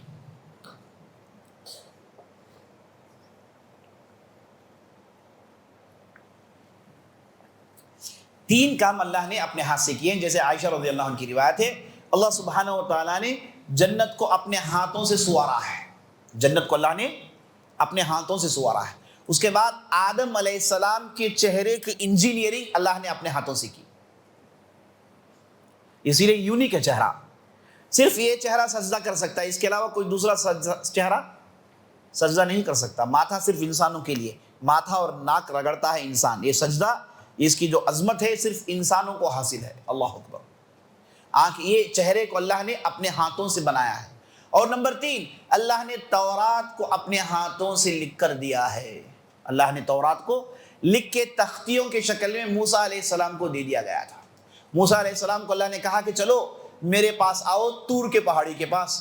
تو موسیٰ علیہ السلام چلے گئے، وہاں پر حکم ہوا 30 دن کے روزے رکھو۔ موسیٰ سے حکم ہوا کہ اپنے ساتھ علماء لے کر آنا۔ تو موسیٰ علیہ السلام اپنے 70 عالموں کو لے کر گئے جو سب کے سب 30 دن کا روزہ رکھتے ہیں طور کے پہاڑی کے پاس۔ جب 30 دن کے روزے ہو گئے، اللہ نے کہا کہ انہیں اور 10 روزے رکھو۔ تو جب 40 روزے ہو گئے تو اللہ سبحانہ و تعالیٰ نے موسیٰ علیہ السلام سے کلام کیا، اور موسیٰ علیہ السلام کو اللہ نے تورات لکھ کر تختیوں میں دیا گیا، اور موسیٰ علیہ السلام ان تختیوں کو لیتے ہیں۔ کہا جاتا ہے کہ اس میں 10 کمانڈمنٹس تھے، جسے آج بھی یہ یہودی اور عیسائی مانتے ہیں، موسیٰ علیہ السلام کے 10 کمانڈمنٹس۔ یہ جو 10 کمانڈمنٹس ہیں، اس میں 3 کمانڈمنٹس میں صاف ہے کہ شرک مت کرو۔ 3 کمانڈمنٹس کیسے ہیں؟ اس میں صاف صاف ہے کہ اللہ کے ساتھ کسی اور کو عبادت میں شریک مت کرو۔ لیکن یہ دونوں قومیں نے اتنا شرک کیا، نعوذ باللہ، اللہ حفاظت فرمائے۔ تو عزیز ساتھیو، اللہ نے تورات کو اپنے ہاتھوں سے لکھ کر موسیٰ کے ہاتھ میں دیا، اور موسیٰ علیہ السلام ان تختیوں کو لے کر خوشی خوشی بنی اسرائیل میں آئے، لیکن ان کے اوثان خطا ہو گئے جب انہوں نے بنی اسرائیل کی نافرمانی دیکھا کہ بنی اسرائیل ایک بچڑے کی عبادت کر رہے ہیں، اور ان کا ایک تھا جس کا نام سامری، اس نے ایک سونے کا بچڑا بنا لیا، جس کے منہ سے ہوا داخل ہو تو پیچھے کے حصے سے نکلتا ہے تو آواز آتی ہے۔ تو موسیٰ کے لوگوں سے اس نے کہا کہ دیکھو یہ بچڑا کیسے آواز کرتا ہے، چلو اس کی عبادت کرو، یہ تمہارا خدا ہے۔ یہ بنی اسرائیل دیکھیے کیسے بدترین لوگ ہوں گے۔ ابھی انہوں نے کتنا بڑا معجزہ دیکھا، معجزہ یہ دیکھا کہ پانی کے 2 پہاڑ آ گئے، بیچ میں ہائی وے نکل آیا، بیچ میں NH ہائی وے چل کر نکلے بنی اسرائیل، دونوں طرف پانی کے پہاڑ۔ یہ معجزہ دیکھنے کے بعد یہ ایک بچڑے سے آواز آئی تو سارے کے سارے عبادت میں گر گئے۔ یہ ہے بنی اسرائیل، دس از بنی اسرائیل فار یو، یہ ہے بنی اسرائیل، انہوں نے یہی کیا۔ اور موسیٰ آنکھ بگولا ہو گئے اور تختیوں کو پھینک دیا۔ کہا کہ یہ شرک کرتے ہو تو اس کا کیا مانا؟ تختیوں کو پھینکا اور سامری کو پکڑ کے خوب خبر لی، خوب لگائے۔ ایک منچ میں پہلے ایک آدمی مر گیا تھا، ہے نا، یہ سامری کو ہے نا تماچے لگائے، اس کے بعد اس نے چیخ کر کہا کہ نہیں میں نے دوبارہ ایسا نہیں کروں گا، توبہ کیا اس نے۔ تو موسیٰ علیہ السلام نے کہا کہ بدعا بھیجا، کہا کہ تو ہمیشہ جب بھی کوئی تجھے چھوئے گا تیرا آنکھ جلے گا، تو کہے گا لا مساس، مجھے مت چھو۔ کوئی بھی چھیٹے تو اس کا آنکھ جلتا تھا۔ اس طریقے سے موسیٰ نے بدعا دی، اور اس کے بعد اس بچڑے کو لائے اور سامنے توڑا پھوڑا چکنا چور کیا، اس کے پرزے بنا کے ہوا میں اڑا دیے، کہا کہ دیکھو تمہارا خدا، ایک اللہ کی عبادت کرو۔ اس کے بعد جب غصہ ٹھنڈا ہوا تو ان تختیوں کو اٹھاتے ہیں، اور اس کے بعد یہ عزیز ساتھی یہ تورات تھا جو موسیٰ علیہ السلام کے ساتھ تھا۔ بنی اسرائیل کو ہمیشہ یہ حکم ہوتا تھا کہ یہ جب بھی جائیں تو یہ اپنے ساتھ تابوت لے جائیں۔ تابوت کیا ہے؟ ایک محراب کی شکل کا ہوتا اور ایک بکسا ہوتا جس میں موسیٰ علیہ السلام کا عصا اور تورات کے پرزے تھے، یہ جہاں کہیں بھی جاتے اپنے ساتھ لے جاتے، اور نماز پڑھنا ہو تو محراب رکھتے، محراب کو دیکھ کر نماز پڑھتے تھے۔ یہ بنی اسرائیل کا اثاثہ بقیہ تھا، یہ بنی اسرائیل کے جہاں کہیں بھی جاتے لے جاتے۔ تو اس میں موسیٰ کا عصا اور تورات کے پرزے تھے۔ یہ تورات کے ساتھ بنی اسرائیل نے جو کھلواڑ کیا کچھ کم نہیں تھا۔ سب سے پہلے اگر کوئی چیز ضائع کرتے وہ تھا تورات، جھگڑا ہو گیا پہلا ضائع کر دیا، ہمیشہ سے انہوں نے ایسا ہی کیا۔ یہ تورات یہ جو عبری زبان میں تھا، موسیٰ علیہ السلام نے اسے پڑھایا، لوگوں کو تیار کیا، ان کے جانے کے بعد کیا ہوا؟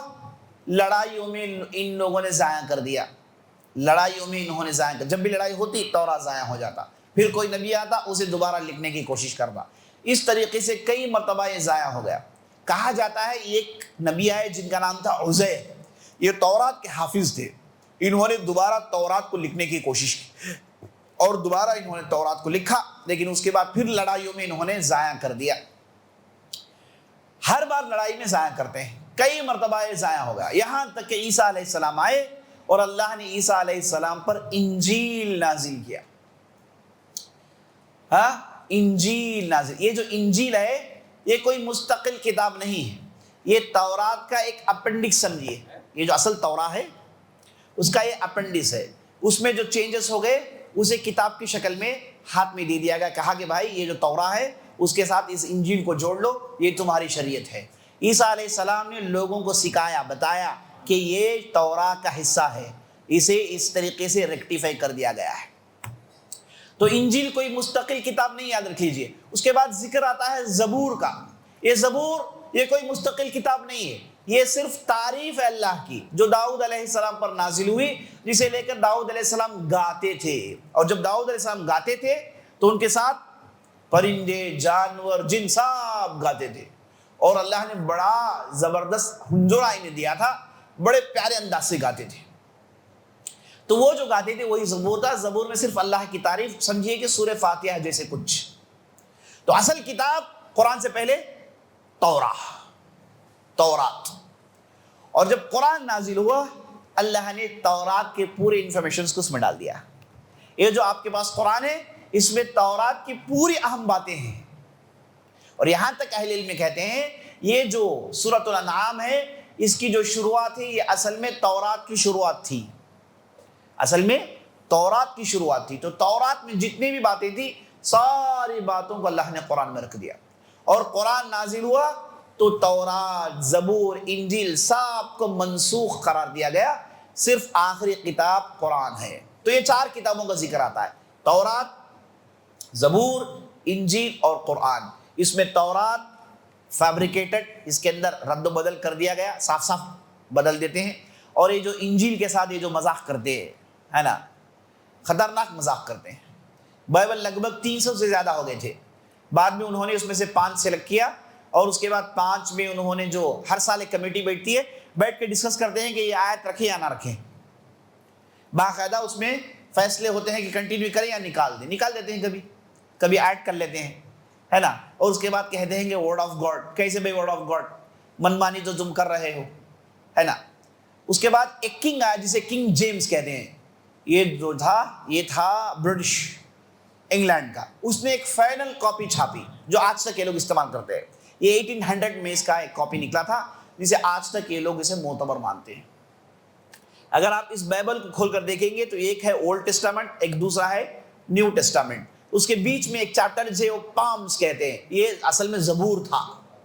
یہ نیو اینڈ اولڈ ٹیسٹامنٹ جوڑ کے اس کو آج یہ لوگ بائبل کہتے ہیں۔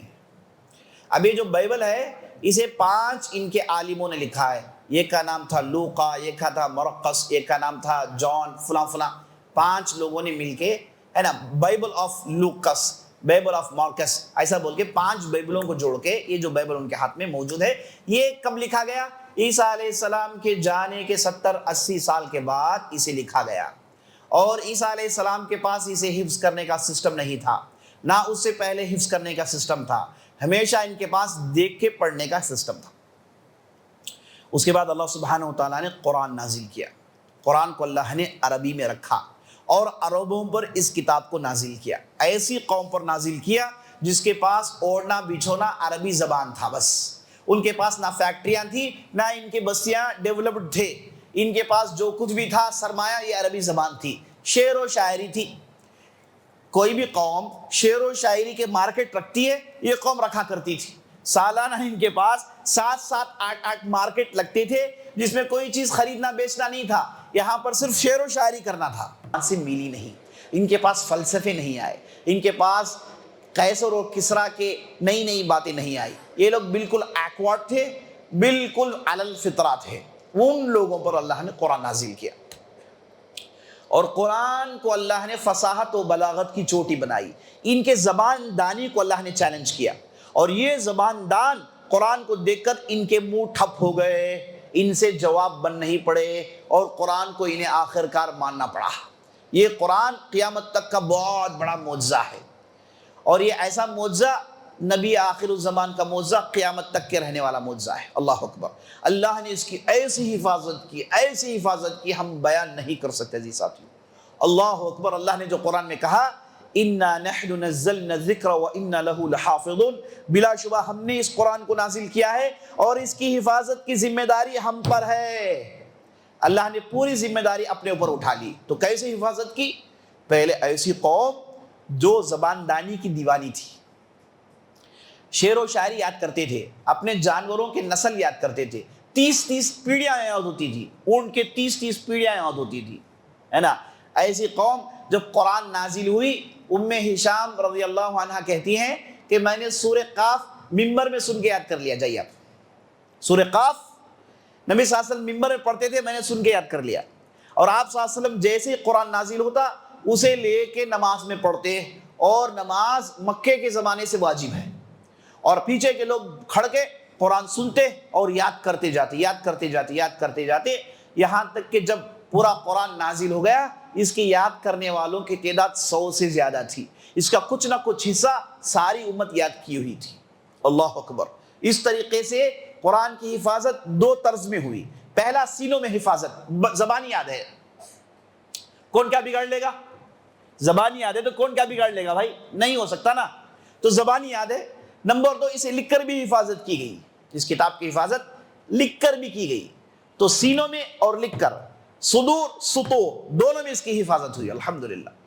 اور سینے میں محفوظ یاد ہو گیا آپ صلی اللہ علیہ وسلم کو، اور آپ صلی اللہ علیہ وسلم یاد کرواتے ہیں، اور جیسے ہی وحی نازل ہوتی، آپ صلی اللہ علیہ وسلم کاتبین وحی کو بلا کے کہتے کہ چلو ان آیتوں کو لکھو۔ اس زمانے میں جو فونٹ جو بیسک سٹرکچر میں تھے انہیں استعمال کر کے قرآن کو لکھا گیا۔ پیپرز نہیں تھے، کس میں لکھتے تھے؟ چمڑیوں میں، پتھروں میں، پتیوں میں، تختیوں میں، ہے نا، لکڑوں میں، ان چیزوں میں قرآن کو لکھا جاتا تھا۔ اس طریقے سے آپ صلی اللہ علیہ وسلم دنیا سے رخصت ہونے سے پہلے ساری چیزوں کو لکھ دیتے ہیں، اس سے پہلے یاد کروا دیا۔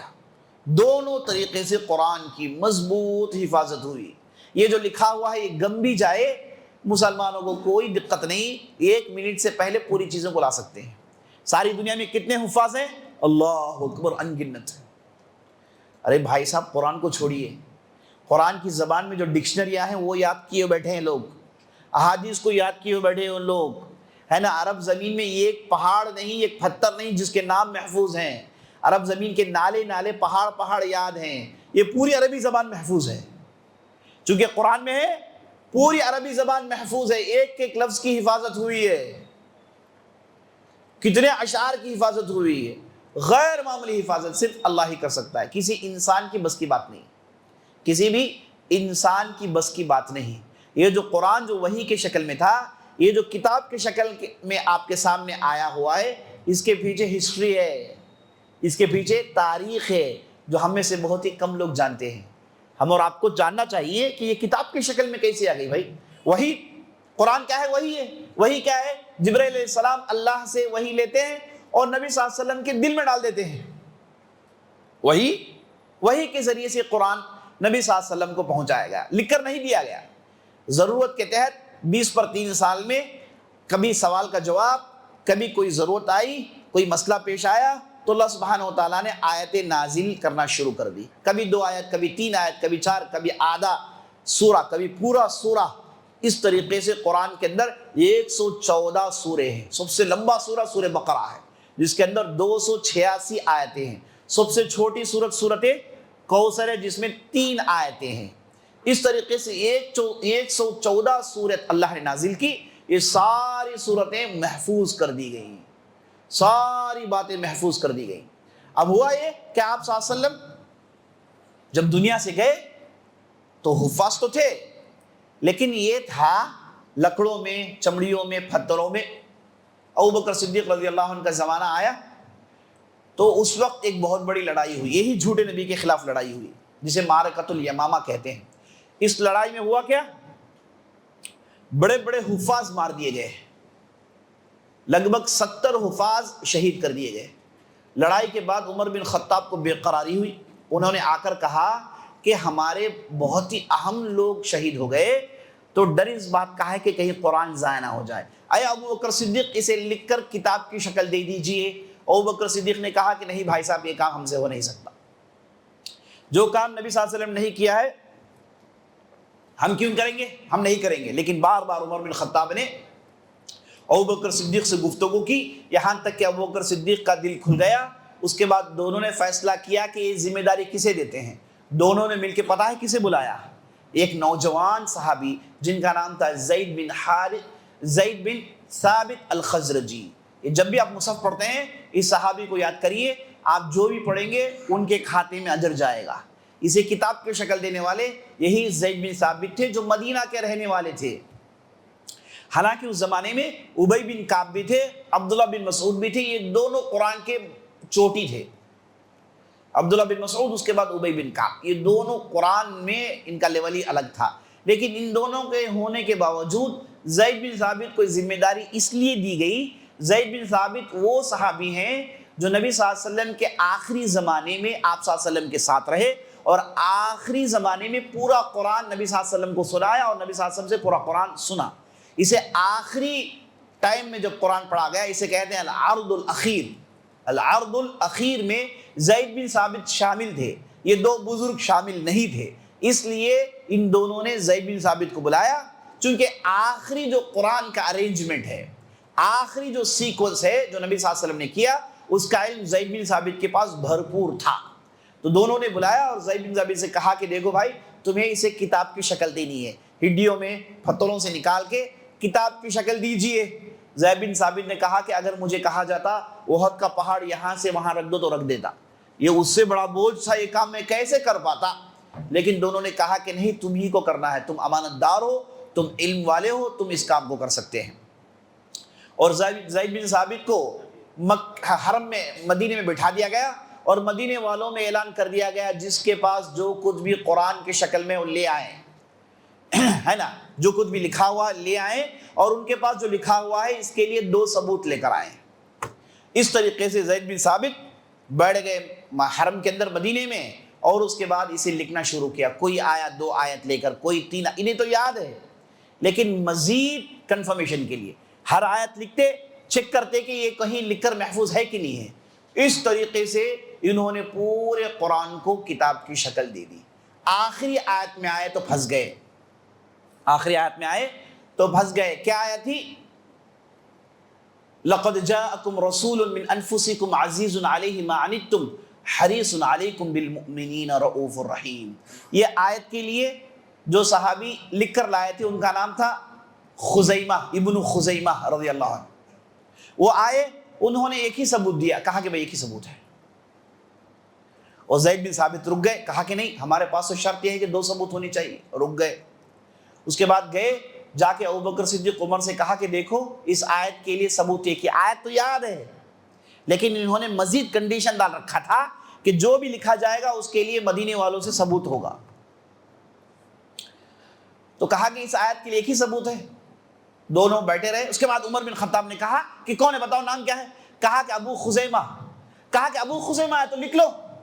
کہا کہ وہ کیسے؟ کہا کہ ابو خزیمہ ایک کی شہادت 2 شہادت کے برابر ہے۔ وہ کیسے؟ کہا کہ ایک مرتبہ نبی صلی اللہ علیہ وسلم سفر سے واپس آئے تو سفر کے دوران آپ صلی اللہ علیہ وسلم نے ایک بدو سے اونٹ بیچا تھا، اونٹ بیچا تھا، اور یہ کہا تھا کہ یہ اس اونٹ کو میں اس وقت ہاتھ کے ہاتھ میں دوں گا جب میں مدینے میں پہنچ جاؤں گا، پہنچنے کے بعد اس اونٹ کو تم لے جانا، اس کا دام ہے۔ تو جب نبی صلی اللہ علیہ وسلم مدینہ میں پہنچے، یہ بدوی صاحب بھی پہنچ گئے، اور ایک صاحب نے کہا کہ نہیں تم نے یہ دام نہیں کہا، تم نے وہ دام کہا، دام میں اس نے کچھ بڑھا دیا۔ تو نبی صلی اللہ علیہ وسلم اور اس بدوی کے درمیان باتیں چل رہی تھی، لوگ سارے جمع ہو گئے اور یہ بدوی چیخ کر کہتا ہے کہ نہیں تم مجھ پر ظلم کر رہے ہو، یہ نہیں کہا۔ تو نبی صلی اللہ علیہ وسلم خاموش ہے۔ اتنے میں وہاں پر ابو خزیمہ آئے، آ کر کہا کہ میں شہادت دیتا ہوں کہ نبی صلی اللہ علیہ وسلم جو کہتے وہی صحیح ہے۔ نبی صلی اللہ علیہ وسلم نے کہا کہ وہ کیسے، تم تھے ہی نہیں وہاں پر، کیسے شہادت دیتے ہو؟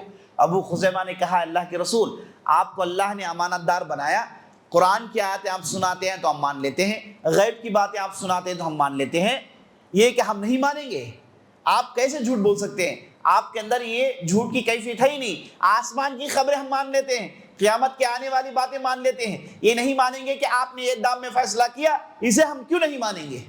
تو نبی صلی اللہ علیہ وسلم نے ابو خزیمہ کے فیصلے پر فیصلہ سنایا اور اس وقت کہا ابو خزیمہ یہ ایک آدمی، لیکن ان کی شہادت 2 آدمی کے برابر ہے، ان کی شہادت 2 آدمی کے برابر ہے۔ تو عمر بن خطاب نے واقعہ سنایا تو انہوں نے لکھ لیا، کہا کہ ابو خزیمہ کی ایک شہادت 2 شہادت کے برابر ہے۔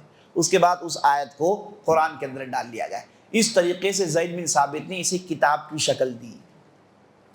جیسے اس کی شکل کتاب کی ہو گئی، اس کے بعد ابوبکر صدیق رضی اللہ عنہ نے اس کتاب کی شکل کو اپنے پاس رکھ لیا اور اس کے ایک نسخے کو حفصہ رضی اللہ عنہ کے پاس دے دیا۔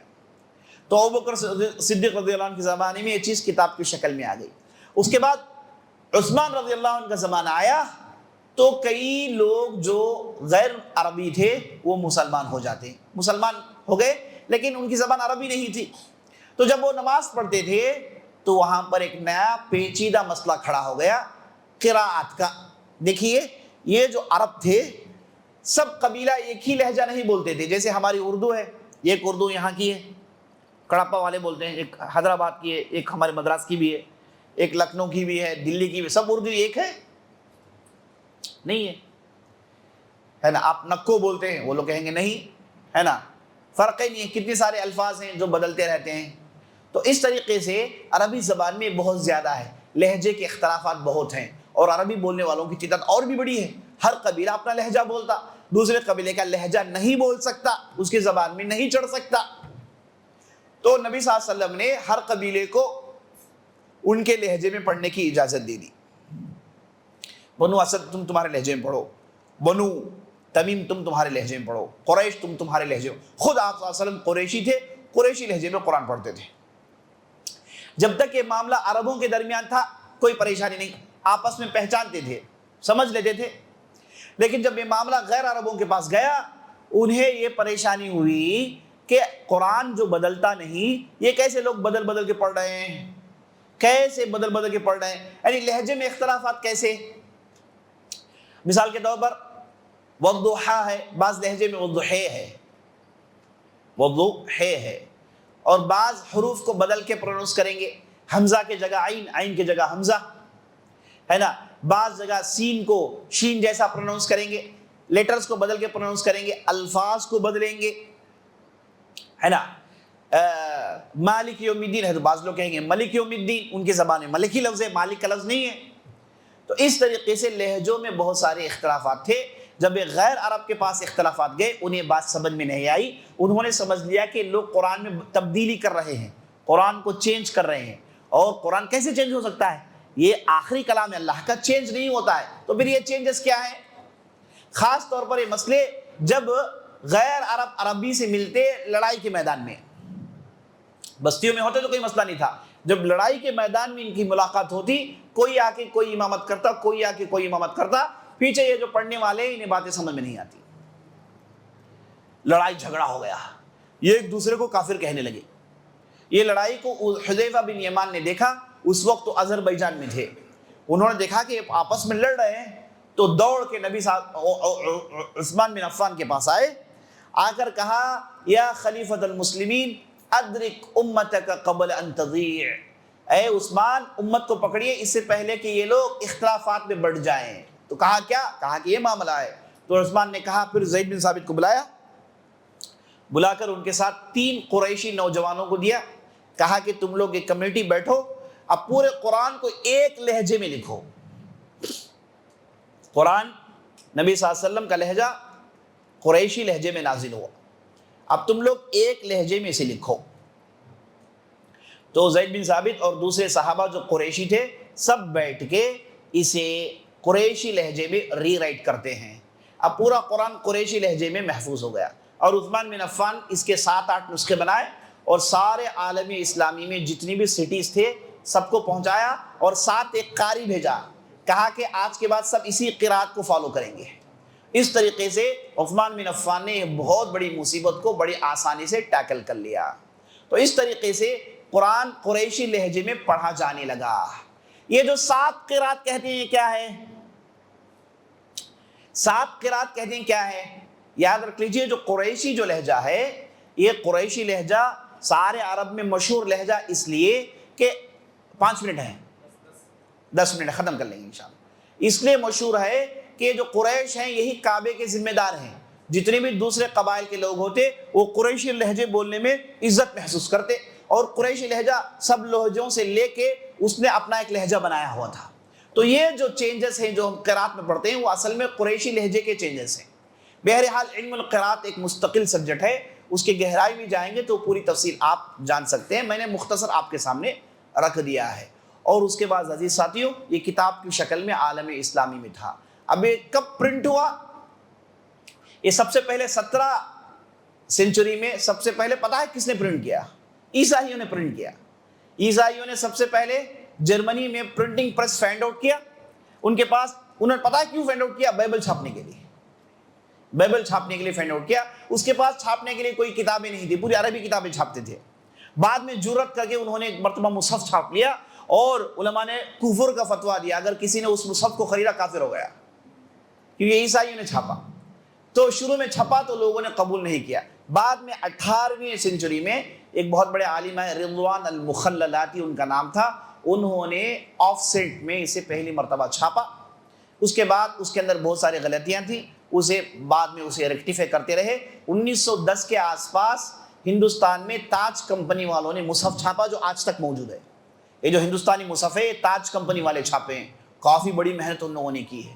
اور 1980 میں جب سعودی عرب کے اندر مجمع ملک فہد بنایا گیا تو انہوں نے اس مصحف کو لے کر اس سے فائدہ اٹھایا، اور اس کے بعد انہوں نے مصحف المدینہ تیار کیا جو آج سعودی مصحف کہا جاتا ہے۔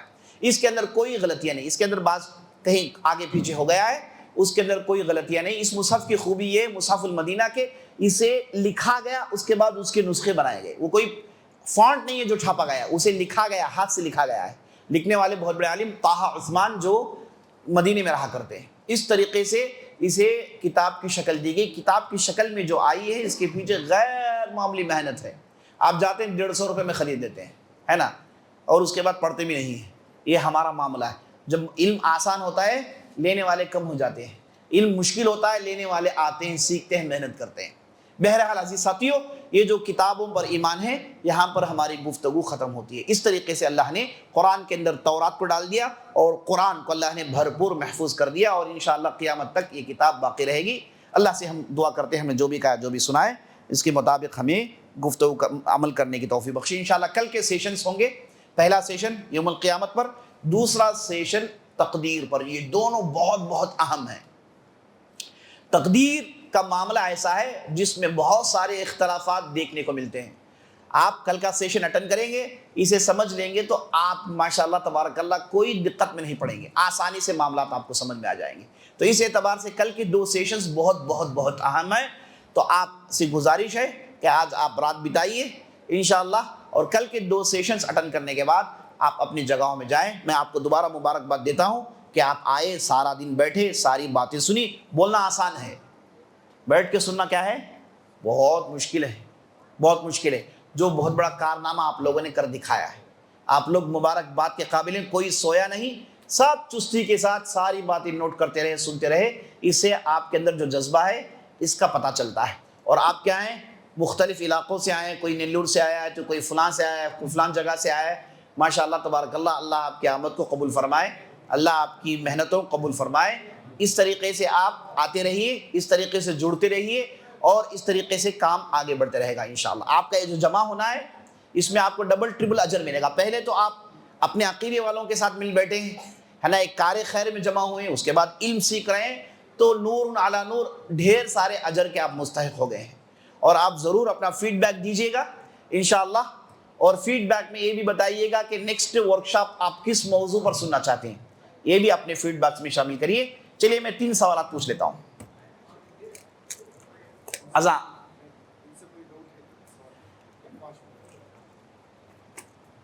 سوال پوچھ لوں؟ 6 اچھا، اگر آپ کے پاس کوئی سوال ہے تو پوچھ لیجیے گا انشاءاللہ۔ صبح سے لے کے اب تک آپ نے الایمان باللہ، الایمان بالملائکہ، الایمان بالرسل، الایمان بالکتب، یہ 4 موضوعات پر، 4 رکنوں پر آپ نے تفصیلی باتیں سنی ہیں۔ موضوع سے کوئی متعلق کوئی سوال تو کرے گا انشاءاللہ۔ جی انشاءاللہ ٹھیک ہے، اذان کے بعد ایک 20 منٹ بیٹھیں گے، آپ کے پاس جو بھی سوالات ہیں انہیں لیں گے انشاءاللہ۔ انشاءاللہ اوپن سیشن ہوگا انشاءاللہ، انشاءاللہ۔ چلیے اب میں 3 سوالات پوچھ لیتا ہوں۔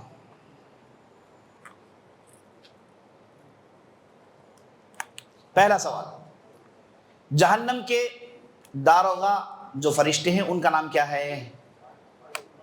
جواب دیں گے تو ہو گیا، بیکار ہو گیا۔ جواب دیں گے تو میرا سوال بیکار ہو گیا۔ اچھا جواب مت دیجیے، صرف ہاتھ اٹھائیے۔ سوال لے ہے، دوبارہ سوال کر رہا ہوں۔ جہنم کے جو ذمہ دار ہیں وہ تو مالک ہیں، ان کے ساتھ ایک گروپ ہے جو جہنم کے ذمہ دار ہے، اس گروپ کا نام کیا ہے؟ آپ بتائیے۔ ہاں ماشاء اللہ، یہ زبانیہ، مبارک۔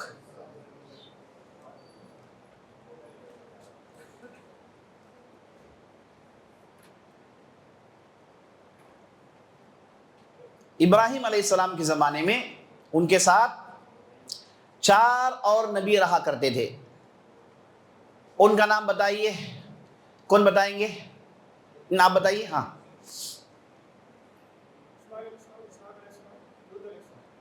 آئیے ماشاء اللہ۔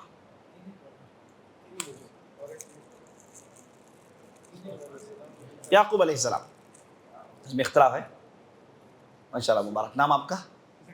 کہاں سے آئے ہیں؟ ماشاء اللہ مبارک۔ آخری سوال، انبیاء جو قرآن کے اندر 25 ہیں، ان کا 25 کا نام کون بتائیں گے؟ آپ ہاں۔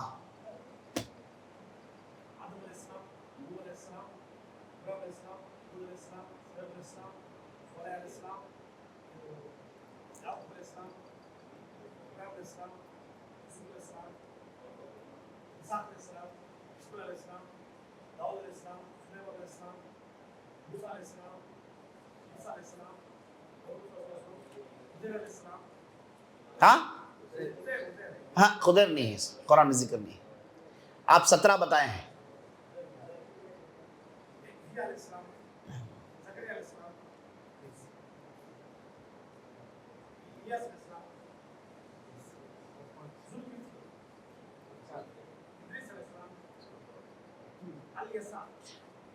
احسنت، آ جائیے ماشاء اللہ، بارک اللہ۔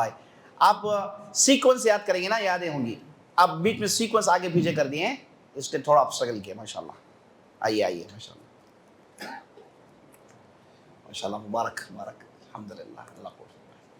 آپ نیلور سے آئے ہیں، پرانے ساتھیوں میں سے، اللہ قبول فرمائے۔ انشاءاللہ مجلس ختم کر لیں گے انشاءاللہ، نماز کے بعد پھر بیٹھیں گے۔ اگر آپ کے پاس کوئی سوال ہے تو انشاءاللہ اسے لینے کی کوشش کریں گے۔ اوپن سیشن ہوگا، کوئی ریکارڈنگ نہیں ہوگی انشاءاللہ۔